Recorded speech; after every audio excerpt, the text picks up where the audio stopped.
It's Friday night, and you know what that means. It's Hamilton Cardinals Friday Night Baseball, presented by Mountain Mitsubishi. The Cardinals back on home turf to take on the Barrie Baycats, and it will be the long arm of the Lawson for the Cardinals. Brett Lawson takes the hill tonight. It's Reed Duthie alongside my broadcast partner Neil Sriwastawa with Troy Islikar down at field level. Neil, last time we were here on Friday night, we couldn't see each other. That's right. We could hear each other, but we were sitting right next to one another and couldn't see. It was rainy. It was foggy. As you can see, none of that is going to be an issue tonight. A beautiful Friday night in Hamilton, and we have one of those ever-exciting matchups, a really boosted Hamilton Cardinals lineup to open up the 2024 season, taking on the always dangerous and always fun Barrie Baycats, who will be led in tonight by Frank Garces. Well, it's like you said in our instant messenger earlier, it just had to be Garces, didn't it? It always seems like when the Baycats come to town, Frank Garces is on the hill. As you said earlier, he's already surpassed last season for walks. He had 6 in his first start, but 10 strikeouts. 10 strikeouts. So, you just kind of take the good with the bad, and unfortunately, I guess he was missing a little too much that night, but Garces on the hill here with the Barrie Baycats, looking to get back in their winning ways. The Cardinals 2-0 in the season. Baycats at 500 at 101. Victims of, I want to say, 3,200 screaming fans in Welland Saturday night cheering for the other team. Yeah, that's not so much fun as you get a good look there at Brett Lawson, who got the start in the game last Friday night. He started off real well until the rain really became a problem. Ended up with some dirt in his eye while making a defensive play, and I think things are going to look a whole lot different for Lawson tonight, though. Neil, will take a look at the batting order that will face him. Kenise Ejo leads off a very deep order for the Barrie Baycats. They haven't got the numbers that we would generally expect just yet, but it's 2 games. 2 games in, and of course Kenise Ejo will lead things off. He's got the one home run for the Baycats, 4 RBIs on the season. He hit the game-winning home run in the Barrie Baycats opener against the Toronto Maple Leafs. Leafs were leading that game, I believe, 4-1 at one point. Ejo came up and made it a 5-4 ball game. Adam Odd, Ricky Phillips, Ryan Rio, Malik Williams, Nolan McAbrota, Hayden Janko, Zach Orchard, and Carson Burns rounded out for the Baycats. And, Neil, you got to imagine it's just a matter of time until we know Ejo hitting 500 to open the season, but just a matter of time until the rest of the Baycats get back up to generally what we expect. Exactly. It's just a matter of them getting some reps, getting used to everything again. It's spring training pretty much the month of May in the IBL. A lot of guys who aren't playing in school and everything else are just trying to get their legs underneath them, get their hand and their timing back, and it's going to take a couple of games to do so. Brett Lawson will lean in to open up the evening. And again, Lawson started off the home opener real strong before that game had to have a stop called to it. His first delivery comes in as a ball. He was rolling, Neil, until the weather really turned on him. The weather turned on him. Unfortunately, balls got lost in the infield, and some defensive plays that usually would have been made easily unfortunately didn't get made. As that one, case in point there, as Rempel brings that one in for the first out of the inning. Tanner Rempel looking right at home over at first base. And just to give you the sense of what's behind Brett Lawson tonight, Rempel at first, Loveridge second, Duncan at short, Marriott at third. Outfield will have Danny Berg left, Dennis DeBanning right, with Brandon Nicholson, the speedster, in center field. Luis Bernardo doing the catching. And our first look at Keeler Loveridge playing second base. Newly signed Loveridge. Much like Duncan, a towering infielder, as Lawson didn't get the landing he wanted on that pitch. I think the Cardinals definitely got the tallest infield in the league, that's now for sure. Tanner Rempel is not a short guy. And but he's like short compared to everybody else out here now. He gets towered over by Duncan and Loveridge, and Marriott not a short guy either. Like, I'm guessing they're all over 6 feet, but everybody else, just Duncan and Loveridge out there make it look like they're giants. Odd chops that one off foul. Odd only hitting 125 through the first 2 games. And we know that that's not going to last. That won't last. Like, even Ricky Phillips. Like, a lot of guys in the Baycats lineup, like I said, they saw some pretty solid pitching so far, both out of the Maple Leafs and out of the Welland Jackfish so far. So the averages will pop up very shortly here. And you always make a great point, Neil. The month of May really is spring training exercise for these clubs. As Brett Lawson maybe asking a bit on where the pitch was. 2-1 the count to Odd. He'll wind and deliver, and Odd chops that one up the line fair. Just sprung past Rempel, rolling into right field. DeBanning will turn and fire on the bounce into second, where Duncan will cut it, but Odd with the double. Adam Odd doing exactly what we were saying. Already jumping the average up. Came in batting 125. That's a nice piece of hitting right there from Adam Odd. Just put the ball down the line here and found its way into foul territory. Lawson looked to run that inside, as Ricky Phillips will be the next man up, and Lawson had him way out front of that. He was expecting fastball, got an off-speed pitch. There's just something spectacular when Lawson goes off speed, pulls the string on it, and you see guys fishing on it. It's really something. Well, it's at a different eye level, too, when Lawson lets it go. Yeah, Lawson somewhere in the, was it 6'8" neighborhood? Yep, 6'7", 6'8". Depending on who's holding the tape measure. Whew. I do not play in those woods. Nope. Talk about the tallest infield between Brett Lawson and Stefan Streckers. Another beautiful off-speed pitch there from Lawson. Cardinals with one of the tallest pitching staffs as well. Guelph native Jamie Killingsworth behind the plate tonight. And granting time to Phillips.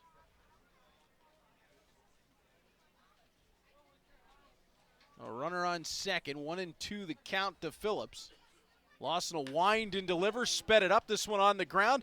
Duncan picks it at short, but as he tried to make the transition, glove to hand, ball got away on him, and it'll be runner on the corners with Ryan Rio making his way up. Probably just saw Adam out of the corner of his eye, thought about going to third with it, and by that time it bobbled out of his glove, and the hand was no longer there.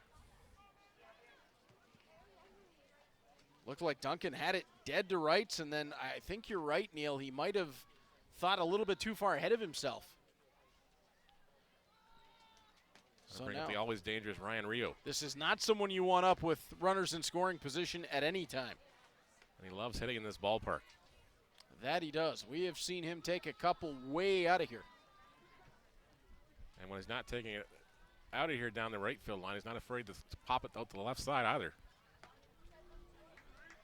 Oh, beautiful to catch the corner there from Brett Lawson. That one just curved right back in over the plate.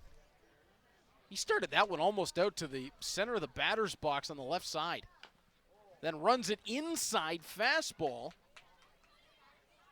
Boy, Lawson not at all scared to dance all over. No, he's not afraid to go inside and go outside, and he's trying to keep Ryan Rio guessing here. Try to see if we get him out on his front foot somehow. I believe you've got to keep Rio guessing, because if you're too obvious, he's going to take you for a ride. As Lawson delivers on the way to second base was Phillips, but that one chopped foul, and we'll do it over again. Bernardo looked like he was just dying to pop up and toss. Looked like he was, but Rio did a good job of getting a piece of that one and putting it out of play.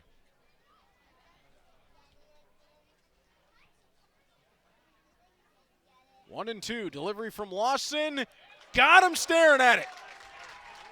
Rio didn't like that call from Jamie Killingsworth, but he'll take his way back to the dugout for the second out of the inning. Take another look as Lawson served this one in, and you can see why Rio might have been a little. I think Bernardo did a really good salesman job on that one. Yep. Pulled it back in a few inches. And that's what Luis Bernardo can do for you. He's a tremendous catcher. As Lawson delivers, ball on the ground. Phillips is off the second, and he'll be in as it pops away with Malik Williams. We'll give him the stolen base on that one. Bernardo did a good job of knocking it down, or if it would have gone to the backstop, it probably would have brought a run home. And Phillips would probably think about going to third. Oh, definitely, Neil. We've talked about that before. That ball starts kicking around back there. It's almost a different area code. Lawson delivering the 1-0. That one runs away and low. 2-0. Malik Williams is very deadly at the plate here, so you got to be careful how you pitch to him. He's Got a lot of pop in the bat. Runners on second and third, 2 away. There's that off speed from Lawson again.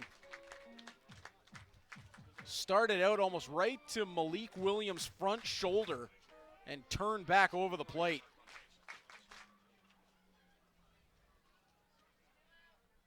Lawson delivering again. Got Williams way out front of it. 2-2. Lawson's ability, even still, Neil, to speed up, slow down, inside, outside, shows why he's been such a valuable piece in this league for so long. Well, we had an interview just at the beginning of April with him, and it was just like he learned how to stop throwing and become a pitcher as he got older. And he's got a mitt full of very large rings to prove it. He does. And quite the collection of musical instruments as well. Yeah, that's what I learned about him last season. 3-2 the count. Williams on the ground, and that went into foul territory. A very multi-talented individual. I'm sure his cheering section is here. His little daughter, Olivia, or Lily as he calls him. She's got to be so proud of what her dad still accomplishes. Well, she's the reason he's playing this year. As Lawson delivers, he got Williams swinging through, but the ball gets onto the ground. I think Williams might have got a piece just off the bottom of the bat. Got enough to stay alive, that's for sure. So 3-2, the count remains. Bernardo sets up outside, and Williams will take the walk down to first. 23 pitches on Lawson's tab so far this inning. Now a bat for Barrie, number 20, Nolan Mackey-Broda. Nolan Mackey-Broda will step in. Hayden Jaco, the man on deck, hitting .667 to open up the year. Mackey-Broda, like Williams before him, .286. And whoa, Lawson got Mackey-Broda way off balance on that one. Again, I think you guys are trying to sit on the fastball, but Lawson's got enough off-speed stuff and enough junk to keep them guessing. 0-1, Mackey-Broda high into foul territory. Marriott over for it, and he's got it. Lawson into the jam, Lawson out of the jam. The Baycats leave them loaded through one. Cardinals, bats in their hands when we return to Mountain Mitsubishi. Friday Night Baseball on Cable 14.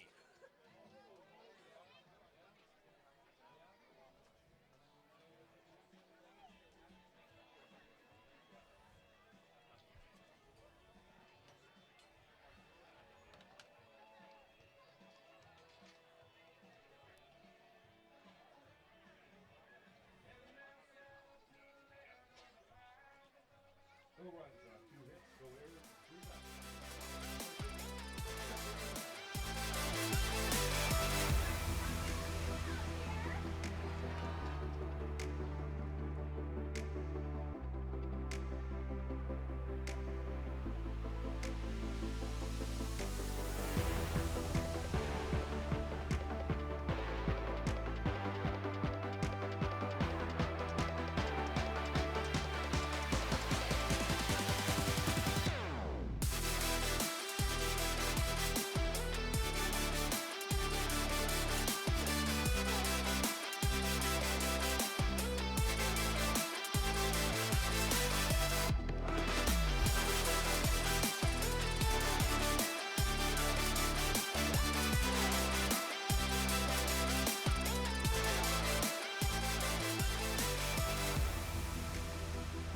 It's Mountain Mitsubishi, Hamilton Cardinals Friday Night Baseball here on Cable 14. Brett Lawson stays clean after some danger in inning number 1, and Neil will take a look at Frank Garces for the Barrie Baycats, and he is quite simply one of the elite in the IBL of starting Definitely pitchers. is. 5 innings pitched so far on the season, 3.60 ERA. 10 strikeouts, 6 walks, more walks than he had last year all total. Last year he had a total of 4 walks in the regular season. Combined 83 strikeouts last season, 2.47 ERA, 6-1 record, 72 2/3 of an inning pitched last year. Pitched over 50 innings in Major League Baseball to San Diego Padres a few seasons back. As we'll take a look at the Cardinals batting order, and that'll be led off by Brandon Nicholson, and then a lot of danger in behind him, Neil. This order keeps getting deeper and deeper. It definitely does. Danny Berg, Tyler Duncan, Luis Bernardo, Dennis DeBanning, Zach Marriott, Tanner Rimple, Lane Renault, and Keeler Loveridge, the newcomer, will bat in the 9 spot tonight. Lane Renault doing the DHing out of the 8 spot. Haven't seen him yet. Cardinals would love to see him in the first inning. It'd mean a whole lot of things have gone right. As Garces delivers and gets Nicholson swinging through it. We talked about Lawson in the top of the first. Bottom of 1, Neil. Garces is going to be inside, outside, up, down. As Nicholson puts this one on the ground. He's got the speed to beat it out, but will he have the time?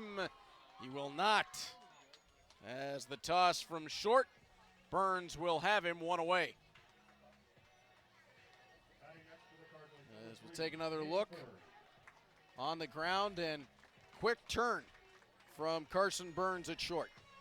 The infield's definitely got a new grass cut look on it as well, too, so the infield's a lot slower. It's going to roll a lot faster out to the dirt here than it did last week anyways, that's for sure. Garces will wind and deliver to Danny Berg. And that's strike 1. Garces likes to work fast, Neil. We know that. Yep. And with the new rules, it works in his favor here, too, because the batters have to keep a foot in the box.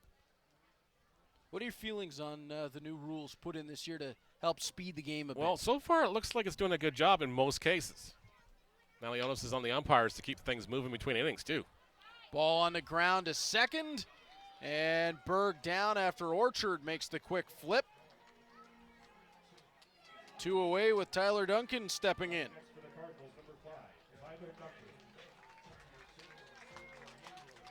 Now, I really enjoy baseball. We know you love baseball. Last year, you and I did a couple of 4+ hour games. Yep. Where it left us questioning, do we really love baseball that much? Well, even Troy and I on Sunday, it was just like, wow, okay, it's like dinner time now. Yeah, I was finishing up the Alpha One Wrestling show with my good friend Ethan Page of, many wrestling promotion fame. And we looked in on the score, and it was like, wow, they just finished. We started our show 2 hours later. Yep. As Garces quickly ahead of Duncan 0-2. But with the Jackfish, the Cardinals really dug in deep. They did. An 8-0 lead, and the Jackfish stormed all the way back, but then the Cardinals just found that second gear, which they're going to have to do in some games like that, and persevered through. And, well, some guys made some loud thumping noises with the bats. Did they ever? They're still looking for that Johnston home run down the hill. Duncan hammers this one into center field. And Ejo with the great grab. Kanice Ejo slides down along the grass, and he'll take it away. We are through 1 full inning. No score. Brett Lawson back to the bump when we return. In between innings here, we'll take a look at Emily down on the field with one of the games for the Hamilton Cardinals. And Neil and I will be right back with you on Mountain Mitsubishi Hamilton Cardinals baseball on Cable 14.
It's Mountain Mitsubishi, Hamilton Cardinals, Friday Night Baseball here on Cable 14.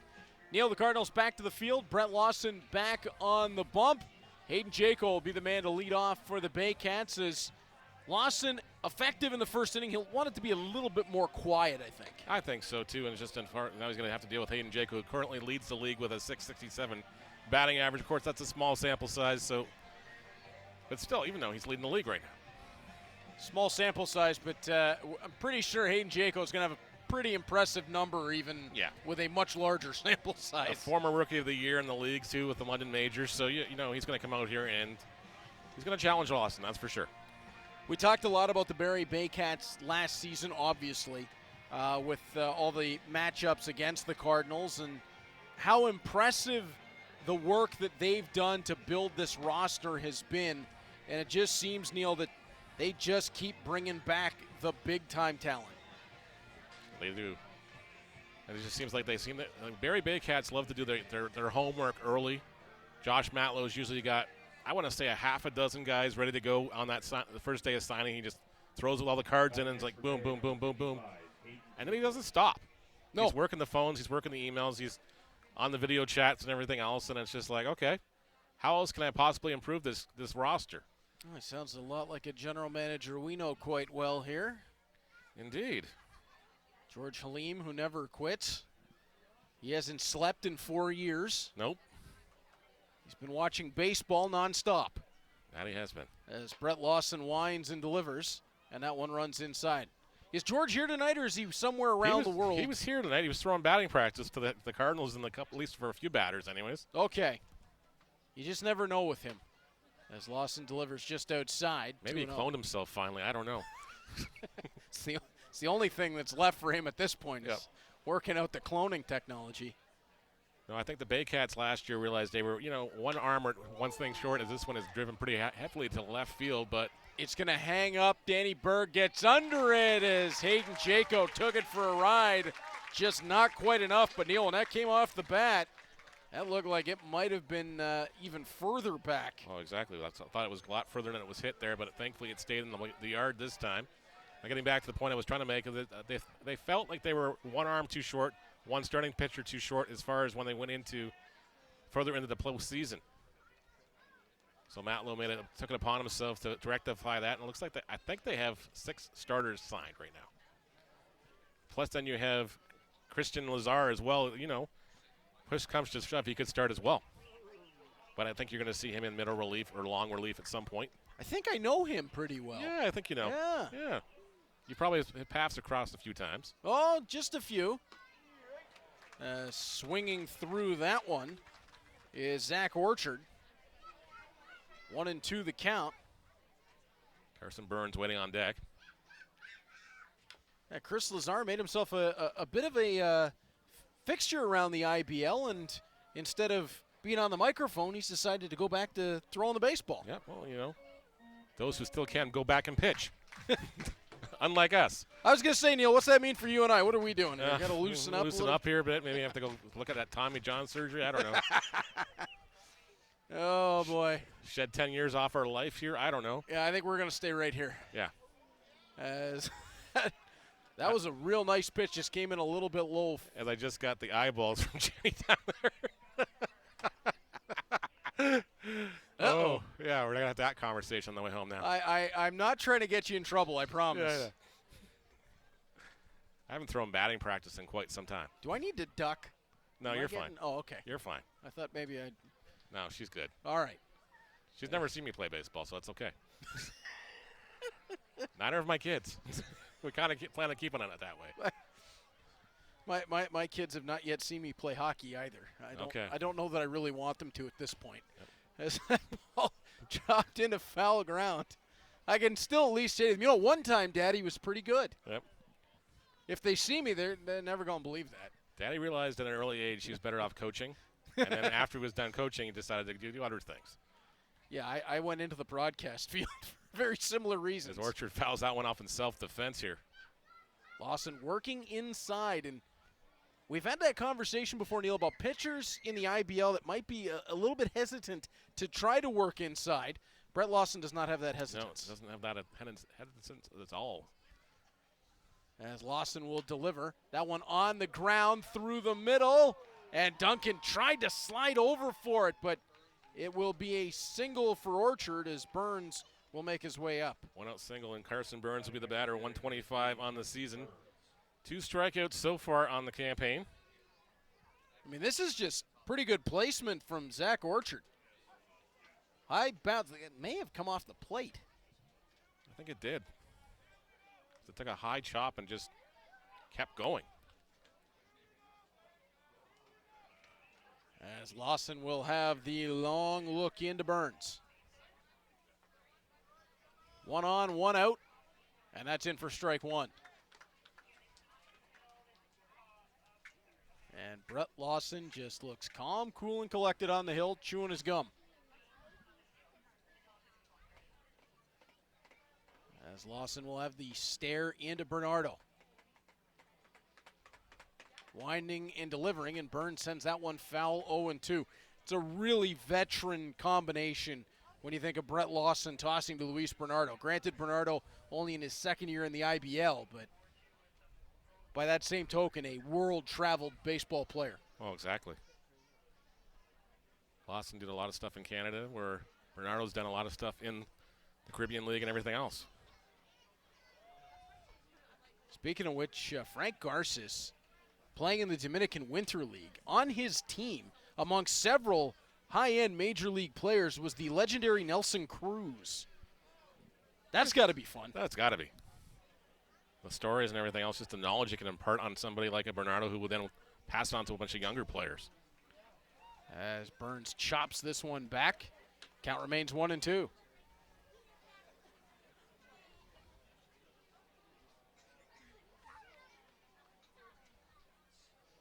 As the look in from Lawson.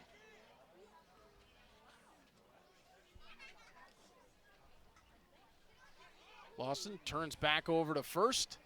Just checking on Orchard there. We saw a couple of Baycats in the first inning who were chomping at the bit to get on the run. Baycats not afraid to use some of the speed they have on the base passes, that's for sure. Let the defense have to hurry things along.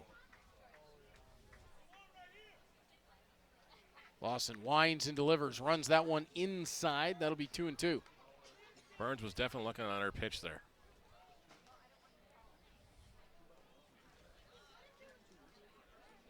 And Lawson with 1 strikeout so far in the ball game. That would have Ryan Rio in a big spot with runners on the corners.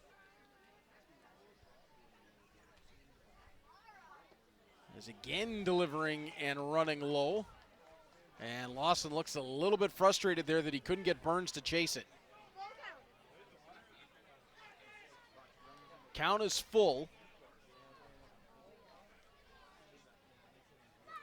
It's just some good plate discipline on the count of Burns here. Oh, Lawson got him swinging through it that time. Second strikeout of the ball game for the towering righty. And I bring it Kenise Ijo, who grounded out to the first baseman in the first inning. Real heads-up play by Tanner Rempel on that one. As Kenise Ijo will step in, and representative of that strikeout, we just saw the gentleman with the Little Caesars pizza spear. It's going to make us hungry very shortly here. That's the problem. Yeah. As Lawson delivers to Ijo, and that one runs away. Started just to the inside corner of the plate and ran way out. Lawson really has it dancing. It's just the Baycats have shown impressive discipline. They have the speeds for Ijo to deal with, who set the single season record for the Baycats with 26 stolen bases. And he's hoping to steal even more this year. And he wants to chase Brandon Nicholson's record this year. Ooh. So the gauntlet's been thrown down. That will be fun. And a huge shout out to Samuel Coyne of the Barrie Baycats for passing on some notes this morning and on pretty much the whole roster. They do a great job in Barrie covering the team. They do. Spectacular work covering the Baycats. We really got to see that in the playoffs last year, and it was very, very impressive. As Lawson will deliver, and that one shot through in between Marriott and Duncan. And that will result in a single for Ijo and runners on first and second. Zach Orchard up to second base, Ijo at first, so Ijo will have to move some guys around here before he gets a steal and attempt the base here. Or you might see a double steal with Orchard on base as well, the former Maple Leaf. As Adam Odd will step in. Another great crowd here tonight for the Cardinals. The left field bleachers pretty well full. Grandstand in front of us full. Country night tonight, and the Baycats brought a pretty good cheering section of their own down the right field side. They definitely did. It was like a lot of guys and gals were on the bus with the team. Odd on the ground. That'll be scooped at second by Loveridge. Quick over to Rempel. And once again, the Baycats will strand, this time a pair. Brett Lawson out of any danger, and the Cardinals will get the bats back in their hands when we return to Mountain Mitsubishi. Hamilton Cardinals Friday Night Baseball on Cable 14. Hey, my friends, we have a very special birthday here at Barrie.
It's Mountain Mitsubishi Hamilton Cardinals Friday Night Baseball here on Cable 14. Reed Neal with you upstairs. However, we have not yet heard from the third man of our crew, Troy Islikar, downstairs. Troy, tonight a lot nicer for you downstairs at field level. What's the atmosphere like on a much nicer Friday night?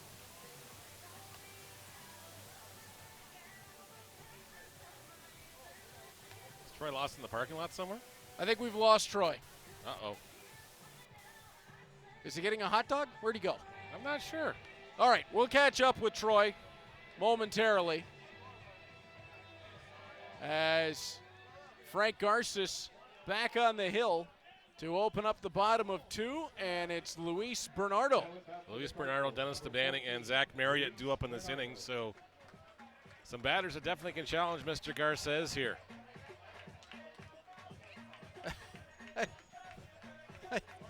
I was kind of expecting Troy to take over the show at some point. Yeah, I hadn't so heard was from I. him yet, so I was getting worried. Well, we saw him. He came up and shook Well, hands. we know he's here. Yeah. I'm just wondering, he got locked out somewhere? It's like Carmen San Diego. Where did Troy go? Look for the man in the tall man, the tall man with the red shirt on and the silver hair. He is extremely hard to miss. Yep. Not to be mistaken with Santa Claus. As Garces delivers. I'm going to get heck for that one, aren't I? Oh, boy. Troy, for once it wasn't me. Hey, you thought it. I just said it. The count 1-1. Garces into Bernardo. That one on the ground to short, and quick fire over to first. Bernardo retired on the throw. Burns to Williams. Carson Burns with the smooth hands, easily out there as 6-3 goes to put it. Bernardo is retired for the first dead of the second inning. And now Dennis DeBanning, who leads the team with 2 home runs.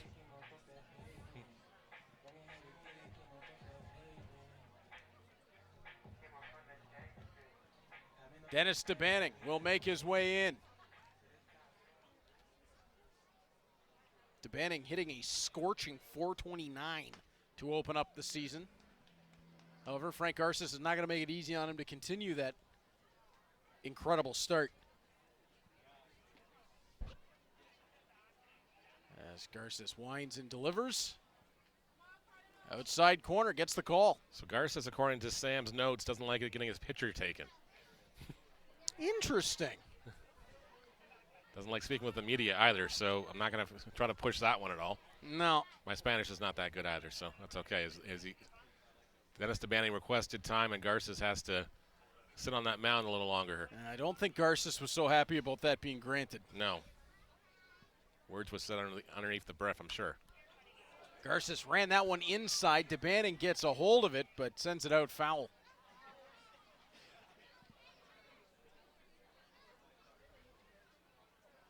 mean, having dealt with a lot of import players on the hockey side previously, a lot of times not fans of doing media just because of the language barrier. Yeah, well, exactly. They don't want to come off sounding weird or something or get asked something. And that one's a diving stop, almost caught by Burns.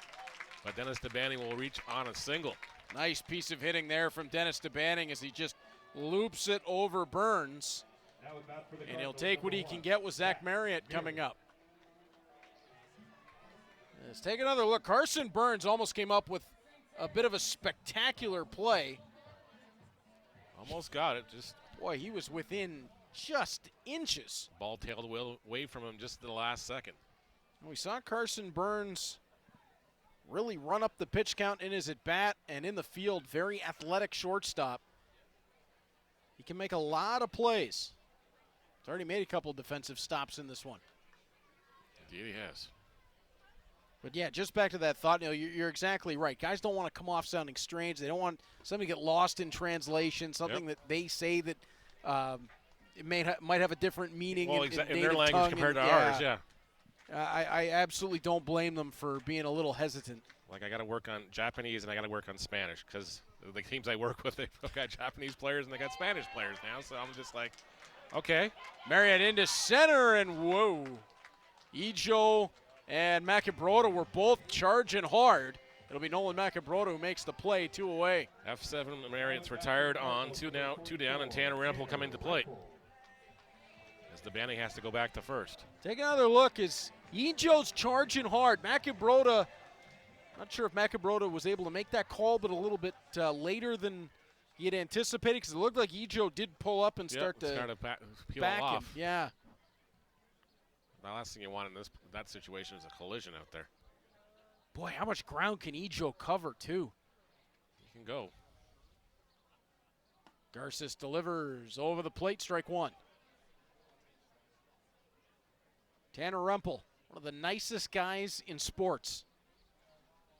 I've already had a nice conversation with him and Tyler Duncan to start the season. There's a friendliness around players in the IBL that is so rare that you just don't find that often. Oh, exactly. Like off the field, a lot of these guys will, chime in at each other's Instagrams or whatever else and just have some fun. Yeah, it's serious, but it's fun. Yeah. It's a beautiful way to look at the sport. A number of guys that we've had come up here and talk to us about how lucky they are to play a game. As Garces winds and delivers, gets Rempel swinging through it. And Frank Garces, he's given up 1 hit in the ball game, and he is through 2 innings clean as we come to the end of the second inning. And good news, we've found Troy. But what is he doing out in the parking lot? Troy, out to you. Oh, we are so ready to run the bases. You probably wonder why I do your game. What the heck is he doing down there? Well, I'm out looking for foul ball in behind the just behind where you guys are. Balls. There's all kinds of them back here. Talk to the Cardinals, and they have 3 to 4 boxes of the ball that they go through. Each box is about $70. So baseball, the Cardinals catching some of these balls, bringing them back. Eric Spearin says it's part of the game experience. He wants the fans to catch the balls, keep the balls, go home with the ball. You'll be back. Guys, back to you. Troy, thank you very much, Troy. That was quite the investigation, and Troy's filling his pockets out there with baseballs. Well, hey, he gets a couple more. He's probably got a couple of freezies or something for the snack bar. No, I've seen the man cave for Troy. Yep. It is impressive.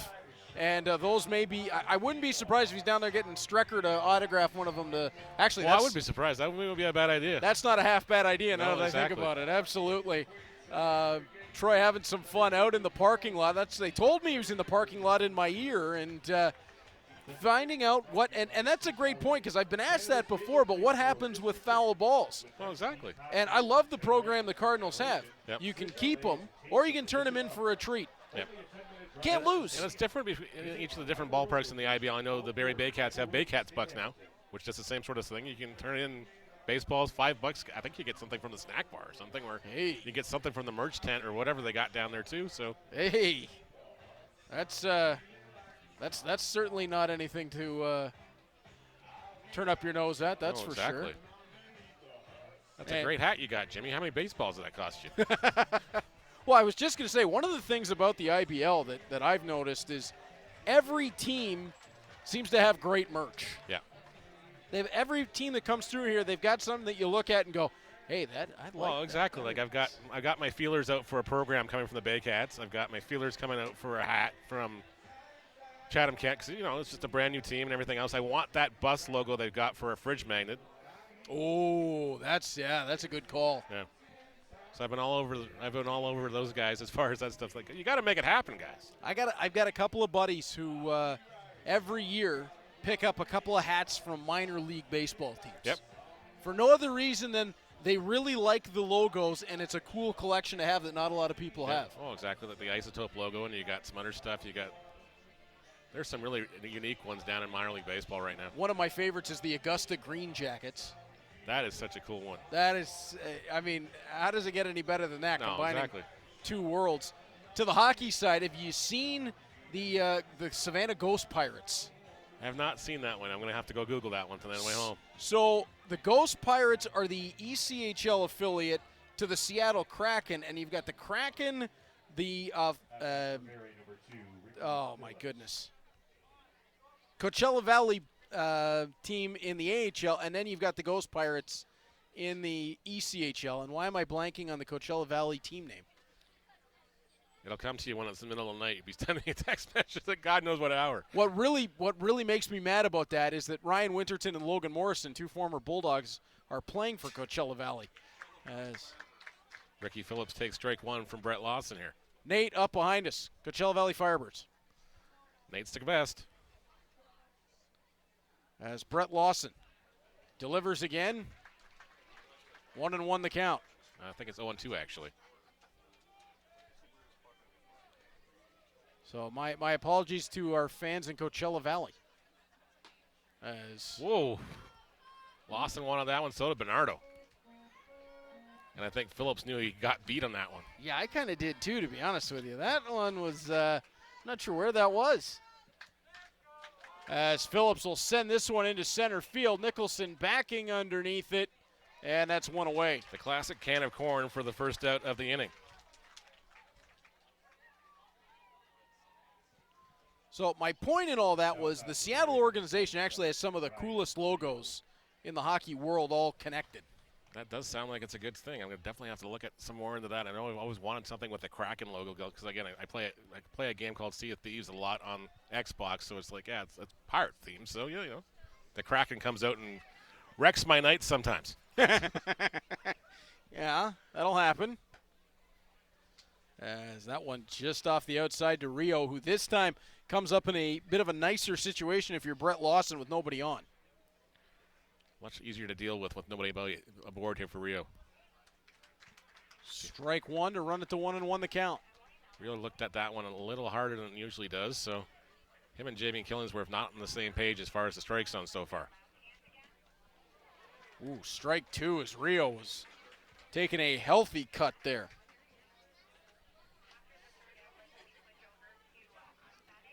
Lawson winds and delivers that one on the ground from Rio. When Ryan Rio swings, he gets his money's worth. So Ryan Rio last year set the new team high record, RBI record with 48, passing Kyle DeGrace, Jordan Castaldo, and Kevin Atkinson. Three guys that should be on when the Baycats start retiring numbers and stuff like that. Those will probably be your first ballot, no doubt. Those three guys. Yeah, those are impressive names right there. As Lawson will wind and deliver, and that one off the outside to run it full. And a classy move by Jordan Castaldo, which I don't think anything less than that. I think Castaldo would do it. He reached out when Rio broke the record to congratulate him. Yeah, that's cool. Again, from everything that I know about him, that's right in line with the character. As Lawson will deliver, Rio. There's another one for Troy. That's way out of here. That's way out of here. That's out by the tennis court. Sort of. Nobody running track out on the other side here. No, it looks like the track's all done. Well, man, that must have been a hot day if they had to do that today. Oof. As Rio will send this one foul. Rio's giving a lot of people souvenirs, and that one's not going to hit a car, but almost scared somebody out in the parking lot. Yes, balls can come out that far. I actually thought it was going to clang right off the roof of the truck. Cable 14 truck is just out there. Rio got a hold of this one into center. It'll hang high into the air. Underneath it is Nicholson, and that's 2 away. Got to bring Malik Williams, who walked the last time up. For Barrie, number 29, Malik Williams. Rio now 0 for 2, a strikeout and an F8 on the score sheet. One more F8. I think Nicholson will have a hat trick in this inning. Yep. If you're Brett Lawson, that's okay. Yeah, absolutely. As long as it stays inside the ballpark. It stays off the scoreboard. That's right. That one ends up a little bit low. Lawson doing some housekeeping over on the hill. Some scary numbers on Malik Williams. 30 at bats last year, 567. Yeah, that is indeed scary. Oh, jeez. 567. Jeez. So, and that's not, you're not talking on base. You're talking batting Yeah, average. that's his batting average. Just in 30 at bats. If he would have been here for the full season, I hate to see what the actual average would have been. Definitely north of 450. I was going to say, that is not a small sample size at that point. Ball on the ground, and Williams going to be able to just squeeze that through the hole in between Marriott coming off third, Duncan at short, and Malik Williams is on with a single. Those guys having a little conversation. So, yeah, not sure who could have got that one, but the seeing eye single. The answer, I think, to that is neither. Yep. I think that is just into exactly the right spot. And I'm getting updated by Sam McCoy. There was actually 4 numbers being retired this year, but he forgot which numbers they were. It's okay, Sam. It's okay. It's one of those days. Yeah. It's one of those days. Too much sun, Sam. It's okay. And I was on you pretty early this morning. Would you wake him up? Did you get him? I think I did. Did you get him before the coffee? I'm pretty sure I woke him up. Because I usually, my day starts at work at about 7:45, so I'm like, okay, I'm just going to start sending out the prep I need for Friday nights. Fair enough. Nolan McEnroe, the man up. I managed to slide a few days out of the office this week. Birthday on Wednesday, so. Well, happy birthday. Thank you. Took some time at home with the little guys. That's very important. It was nice. It was a nice. You forget how long and how hard you're running until you get a few days off. As McEnroe on the ground at first, Tanner Rempel. Nice play, steps to the bag, and that will retire the side. Brett Lawson will make the walk back to the dugout. Cardinals will get the lumber back into the mitts when we return to Mountain Mitsubishi Hamilton Cardinals Friday Night Baseball on Cable 14.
It's Mountain Mitsubishi Hamilton Cardinals Friday Night Baseball here on Cable 14. We heard from him out in the parking lot a few moments ago as we get set for the bottom of the third inning. Troy, how many baseballs did you manage to collect while you were out there? Just 6 this time. Just 6? Yeah. How many kids have asked for all 6 of those I gave baseballs? them all away. Exactly what Eric Spearin wants his guys to do. Wants the kids all have baseballs in their hand. Oh, exactly. Before the game, I talked to Chris Piano. I actually had a really good chat with him, and what a nice guy he is, and really has his stuff together and ready for his first job as a manager in the IBL. And we talked about the most important thing going forward for this team, and he said it's pitching, and more pitching. Lots of pitching depth is so important. And Neil, you and I saw Owen Slater make his debut on Sunday and did a masterful job for a guy who's played his first IBL game, and he'll be off to Missouri State in the fall, but he'll be pitching Sunday against London Majors. Chris tipped me off a little bit, and then he is states bound. Not exactly sure where, but he Definitely will be one of the summer collegiate leagues and just looking for, some more experience. Absolutely, and the school there wants him to get that experience at that level. So his first game last Sunday, his last game will be this Sunday. I wish him all the best. Well, unfortunate to lose a talented arm this early in the season. Of course, we saw Went through that with Lanigan last year. Yep. We saw it happen last year as well, which wasn't exactly what the Cardinals want to see. Well, it is and it isn't, because you want to see them succeed at the highest possible level. Ball on the ground, and Renault Dropped safe. the ball. Malik Williams dropped it after it got over to him, and Renault is going to manage to get on base here, as Garces has not seen a lot of base runners tonight. Looks like he just rushed the throw, and that's why it was in the air. And then Williams tried to go up in the air to keep the ball in play here. And, he had to sky that one up there. And just when he came down, it came out of the glove on Renault's head almost. Leadoff man aboard for the Cardinals here to start the third inning. Likely be charged an E4 on the throw. Can't fault Williams on that one. He had to go up and climb the ladder to get the ball in, keep the ball in the glove. And now it's the newcomer, Keeler Loveridge. At Allen Hancock College, where he was a Bulldog no less, a .303 batting average over 34 games. Not bad at all. So he knows how to put the ball in play, although Garces is going to get him swinging through that one. That will be the difference. I don't know that he saw anybody quite like Frank Garces. No, I don't think too many guys in college can throw like Frank Garces. No. As Garces delivers, Loveridge skies it deep into right field. Making his way back is Phillips, and that's one away. Renault has to go back to first. Leverage retired on the F9 for the first out of the inning. So we know Loveridge can put a jolt into a ball. Number 4, Brandon Nicholson.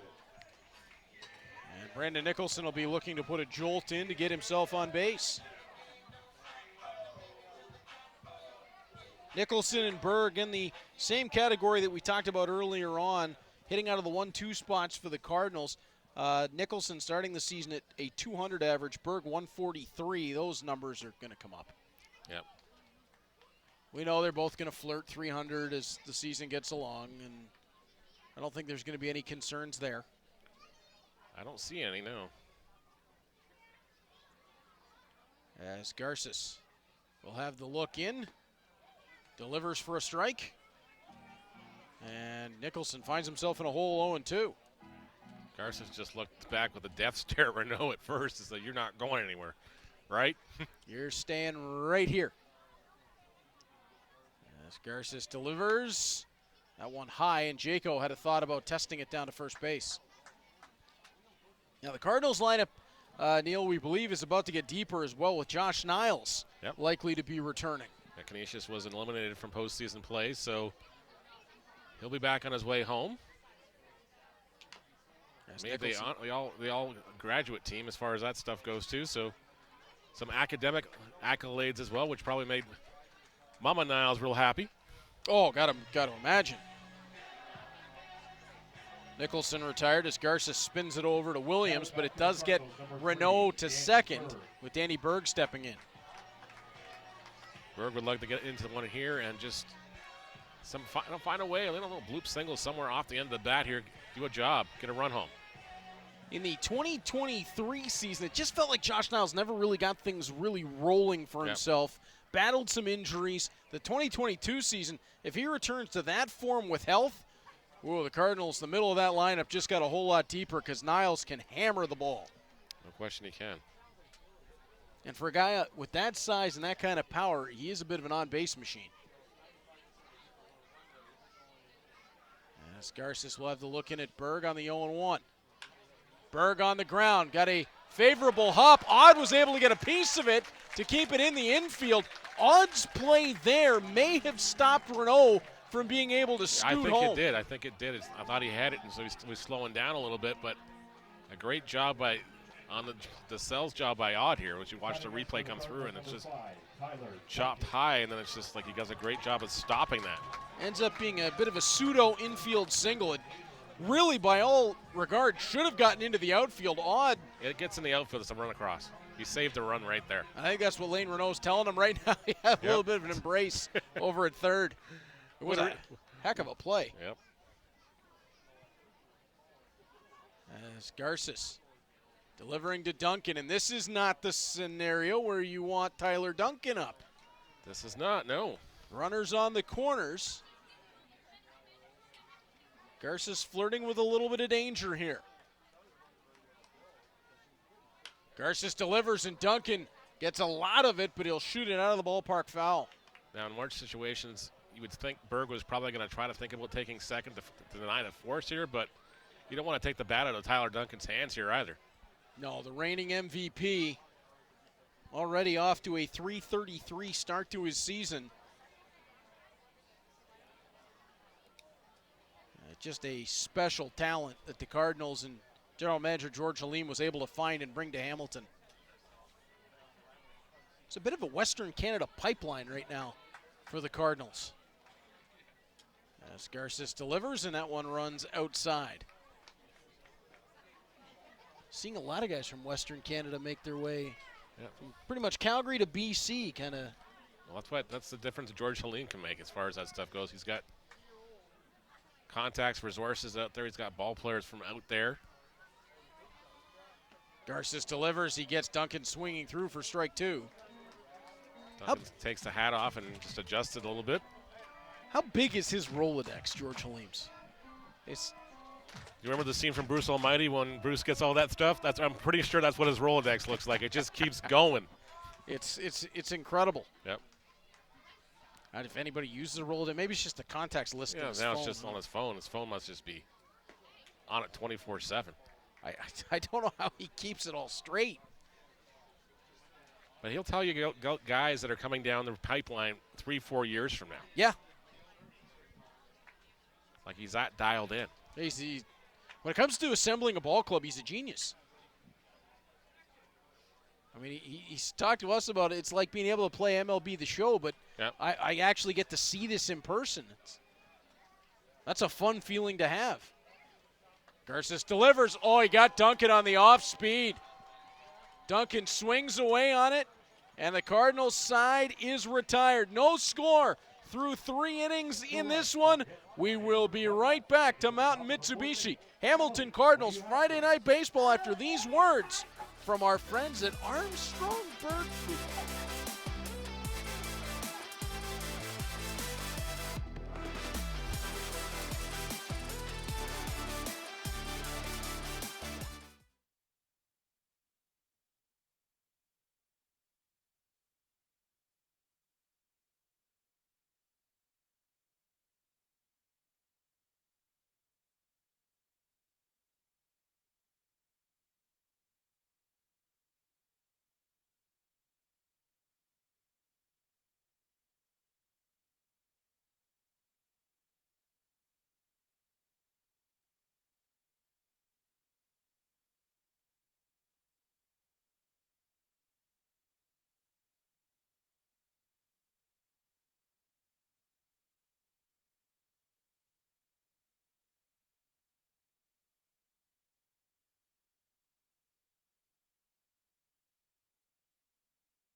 sometimes the littlest things can make the biggest difference.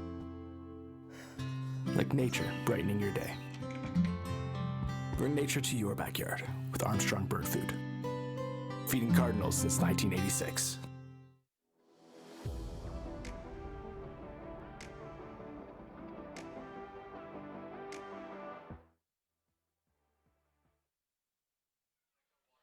It's country night on Mountain Mitsubishi. Friday night baseball with the Hamilton Cardinals hosting the Barrie Baycats. I like that Armstrong Bird Food message. What a Cardinal they had on that bird That is feeder. quite the bright Cardinal. My dad's watching that going, how do I get that one on my bird feeder? Well, My dad's a big Cardinal guy. well, we have two Cardinals that hang out around the house. I want to say all winter long. Don't say that on the air. My dad's coming over. I'll take pictures for him next time. Actually, I probably have pictures on the phone, actually. Our secret is the black arms. Actually, we actually do use the Armstrong brand sunflower seeds. So, there you go. There it is. There it is. If the Armstrong people are listening, hey, I'm running kind of low. So, if you want to hook a guy up, send some to Guelph. Can we get a bag for Neil? Yeah. As Jaco flares this one just over. Which reminds Second me, base. I got to make a note for myself to fill the bird feeders before I go to the Royals game tomorrow. I felt bad this morning. I walked out and they're all empty. Oh man, I feel bad. You got a busy bird feeder set up. Yeah. Between the birds and the squirrels, I haven't figured out how to keep the squirrels out of things yet, though. I'll talk to some people that I know. You know a guy. I know a guy. I know a lady too. My mom's pretty good at that stuff. Yeah. Jenny's mom's Sherry is really good at that stuff too. She loves that. We got her a bird feeder with a camera in it actually now, so she can track it. Oh, see, now we're getting technology involved. I was going to Yes. say, my grandfather before he passed was the gardener extraordinaire, and he had, I can't remember how many bird feeders around his backyard. It was an oasis. You go out there and sit. You have flowers all over the place. You have birds chirping. Yep. He was a master at finding ways to keep pigeons and squirrels out of his bird feeders. So I believe my mom still has some of those strategies. So I'll put in a call. Grandpa Carmen was like that too. He used to call me Charlie though. I'm not sure why. Okay. See you later, Charlie. See you in the funny papers. Okay. Yeah. Maybe just because he had so many grandkids, he couldn't remember people's names. Charlie just seemed to work. Well, fair enough. As the count is 1-2 on Hayden Jaco. Zach Orchard, Hayden Jaco standing over on first. Oh, sorry, my bad. The flare over top of Keeler Loveridge. My bad, sorry. That's why we're here together. You had to bail me out last week. And I was looking for a picture of a Cardinal for you for some reason. I'll find it later. Lawson will deliver. Orchard on the ground. And that one, Duncan gets the first out. Oh, my goodness gracious. Tanner Rempel hits the splits, and it's a double play. Ouch. That just feels bad looking at how it went through that. But he made the play. And definitely a walking, talking Tide commercial now. A rifle from Tyler Duncan back across to first. Duncan gets the first out there, and then watch this. Oh! Ow. Ah. Yeah.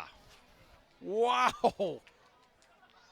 And you're exactly right, Neil. Tanner Rempel is going to need some Tide Pods.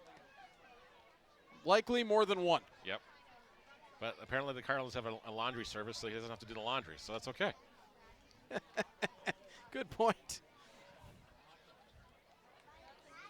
What a play first by Duncan to be able to get that initial out. But then the snag by Rempel over at first. Tyler Duncan, we've seen the ups and the downs so far, transitioning from right field to shortstop. That's not exactly an easy transition. He's really coming a long way in a very short amount of time. As Lawson delivers, and that'll get it to 1-2, squaring off with Burns. That's just a testament to his athleticism. Be able to make that adjustment now, and you go from chasing down fly balls to chasing ground balls that come at a different angle at you. Burns will flare this one into foul territory out towards the fans. Burns is 0 for 1. He struck out in the second inning. you got to love what Tyler Duncan did, going to George Halim and saying, I will move as an MVP to a more premium position to open up more spots, as Brett Lawson picks up another strikeout, his third of the ball game, as he retires Burns, retires the side. Cardinals, bats will come back into their hands as we will head to the bottom of 4 when we return to Mountain Mitsubishi Friday Night Baseball on Cable 14.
It's Mountain Mitsubishi, Hamilton Cardinals Friday Night Baseball on Cable 14. Bottom of the 4th inning as this game chugging along at a pretty darn good pace thus far. Luis Bernardo is going to lead things off for the Cardinals. 0 for 1 so far, Neil.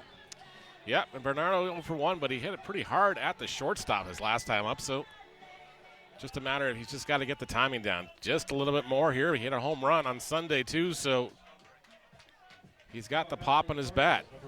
Cardinals have had some decent contact, but they have not been able to entirely solve the riddle that is Frank Garces.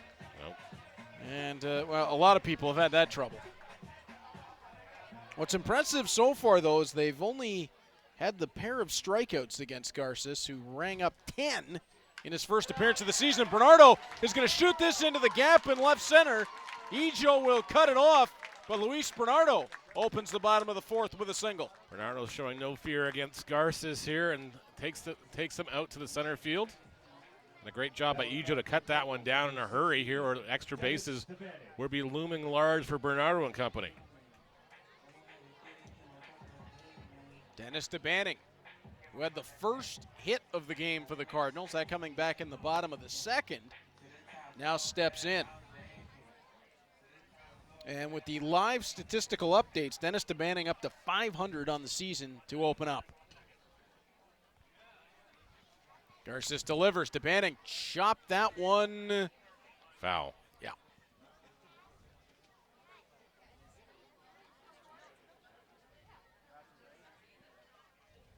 So on the top of the last inning, we saw a brilliant defensive play. Duncan over to Rempel on the double play.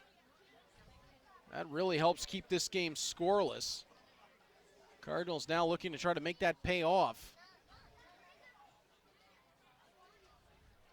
The Baycats dugout was not so happy that the Cardinals got the call on that double play. Nope.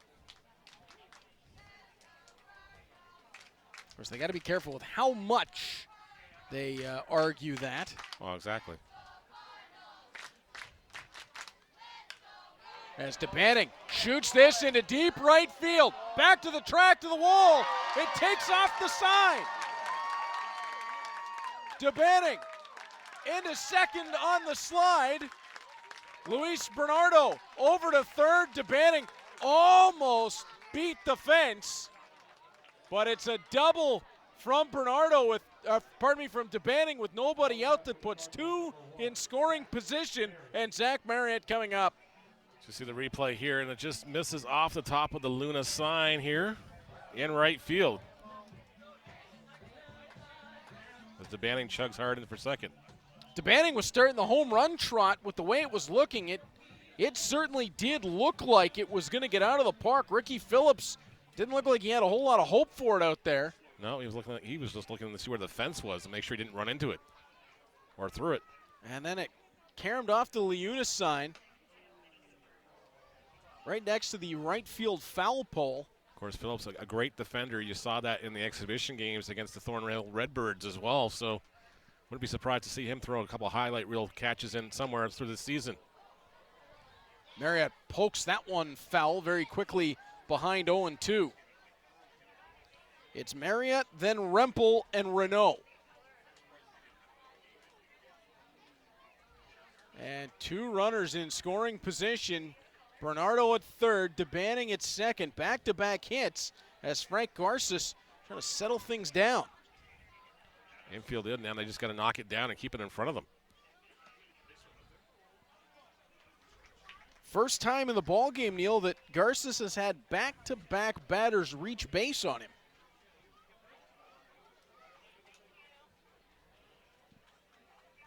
Didn't happen often last year. And he'll get Marriott swinging away on that breaking ball. Garces with the strikeout. Marriott, I'm pretty sure, has not seen breaking stuff like that in his young career so far. Oh, that's pretty high-level stuff right there Yep. from Frank Garces. Number 44, Tanner Rempel. Tanner Rempel, who hit the splits in the top of the inning. Can he make it happen with the bat in the bottom of the inning? One away now. Infield still in here. I'm not sure that Luis Bernardo is necessarily the runner that you want to try the squeeze with. No, but if you can get something on the first base side anyways to force them to turn around here or something just to.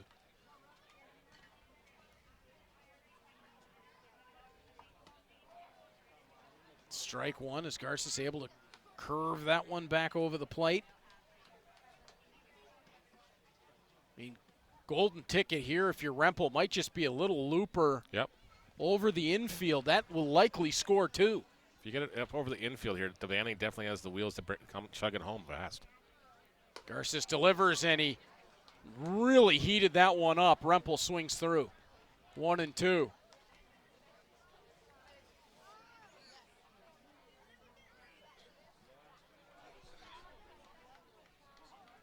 Garces with the look into Jaco. Trying to navigate through a whole lot of danger right here. Gets Rempel swinging for the strikeout. Back-to-back Ks for Garces after Bernardo's single and DeBanning's double.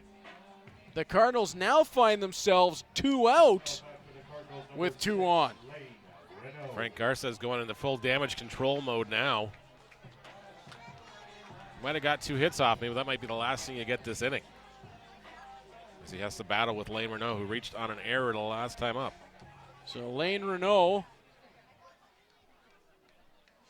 will stare out at Garces. Big moment here in the ball game.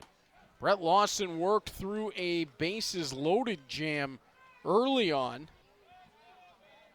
Garces trying to work through 2 in scoring position here in the bottom of the 4th.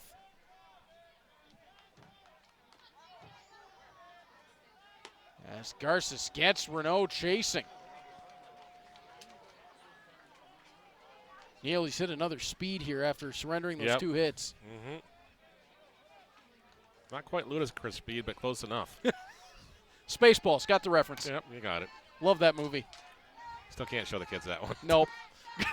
Oh, Garces gets Renault looking at one on the knees, and the first 2 hits of the inning go for naught. Garces back-to-back-to-back Ks, no score through 4 full innings on Mitsubishi Friday Night Baseball here at Bernie Arbor Stadium as we go downstairs to our third man, Troy Islikar, who I believe is over by the concession stand. All the things that the Cardinals have got going on this season, the one that I love the most is the merchandise. And I'm with Logan and Laura. And these guys have got the best job in the building selling this stuff because they can't keep it on the shelves. Logan, take me through some of the stuff that's available here and what your favorite is and what are the best sellers. Okay, so right here we have the Hamilton Cardinals seat cushion. Right. Great for the ballpark because you'll sit in here for a long time. You want to stay comfortable. Got to have one, and especially after a 3-hour game, right? And The T-shirt right here is our best seller. We sell it out a lot. And then these two hats over here are our two best-selling hats. And then if you're not familiar with the Cardinals logo, the new one that was rebranded last year, this is the one. This is one of the best logos in sports going right now. And they've got this in red and black, and they've got the hammer hats. What else have you got here? Laura, what else you got back there? Sweaters here. We've got printed. We also we have embroidered ones that we don't have out right now, but we've got tons of different options. T-shirts, you got different colors. You got red, you got black, you got gray even, you got Cardinals, you got hammers, you got tons of different options here. The most important question right now is, what do you have in XL? Just inquiring. Our best seller, we got the black one here. We also have most of our shirts in extra large. So come on down to the concession stand. I think I might pick one of these babies up. They're just gorgeous, and they've got everything. Best thing in the building is the merch. Guys, back to you. I knew before that was over, Troy was going to ask about the XL. Yeah, exactly. Troy's got a trunk full of shirts right now. He is the smartest man in sports. Yep. That's Troy downstairs. Thank you, pal. I couldn't agree with him more, Neil. I think this rebrand for the Cardinals has done wonders as Kenise Icho steps in to open up the top of the fifth inning. We talked about it a lot last year as you and I got to see this rebirth of baseball in the city of Hamilton. It's continued right along into this season. And when you come to the park, everybody, they're wearing the black hat. They're wearing the red hat. There's Cardinal logos all over the place. And what I think has really set the vision that Eric has put in apart from everything that's come before is it's not just about what's going on. He's embraced. You can see them down the foul fence line out by where the TV truck is. The history of the team as well, right down to what we just saw. Laura walked past it there, that 1978 champion shirt. They've embraced everything about the history of the Hamilton Cardinals organization. Exactly. And you got a throwback night coming up on June 1st as well. A special Saturday night ball game, actually. That one really bent in on Kenise Icho. I know Travis has got a couple ideas in the truck as far as what we're going to do that night, too. So, oh, boy. I was digging around through a couple of thrift shops looking for some 1970s attire here so I could find something. I don't know. Maybe we'll pull like a Don Cherry style sport coat or something for that night, the flannel or something. But it's going to be really hot, too. So, I have a few of those as Icho puts it on the ground. Glove to hand on the turn. Rempel stretches and gets it. Somebody's going to owe Tyner Rempel some serious adult beverages tonight. First of all, what a play by Keeler Loveridge making his IBL debut to go from glove to hand. And then, you're right, Neil, Tanner Rempel is doing a brilliant job at first base. Look at the stretch. Yeah. You got a close-up right there. He just towed the bag, and that shows the ball to the umpire and gets the call. And then her mouthful of dirt, too. Odd chops this one, and I lost that immediately coming off the bat as it ends up foul out by the old Cardinals logos. Yep.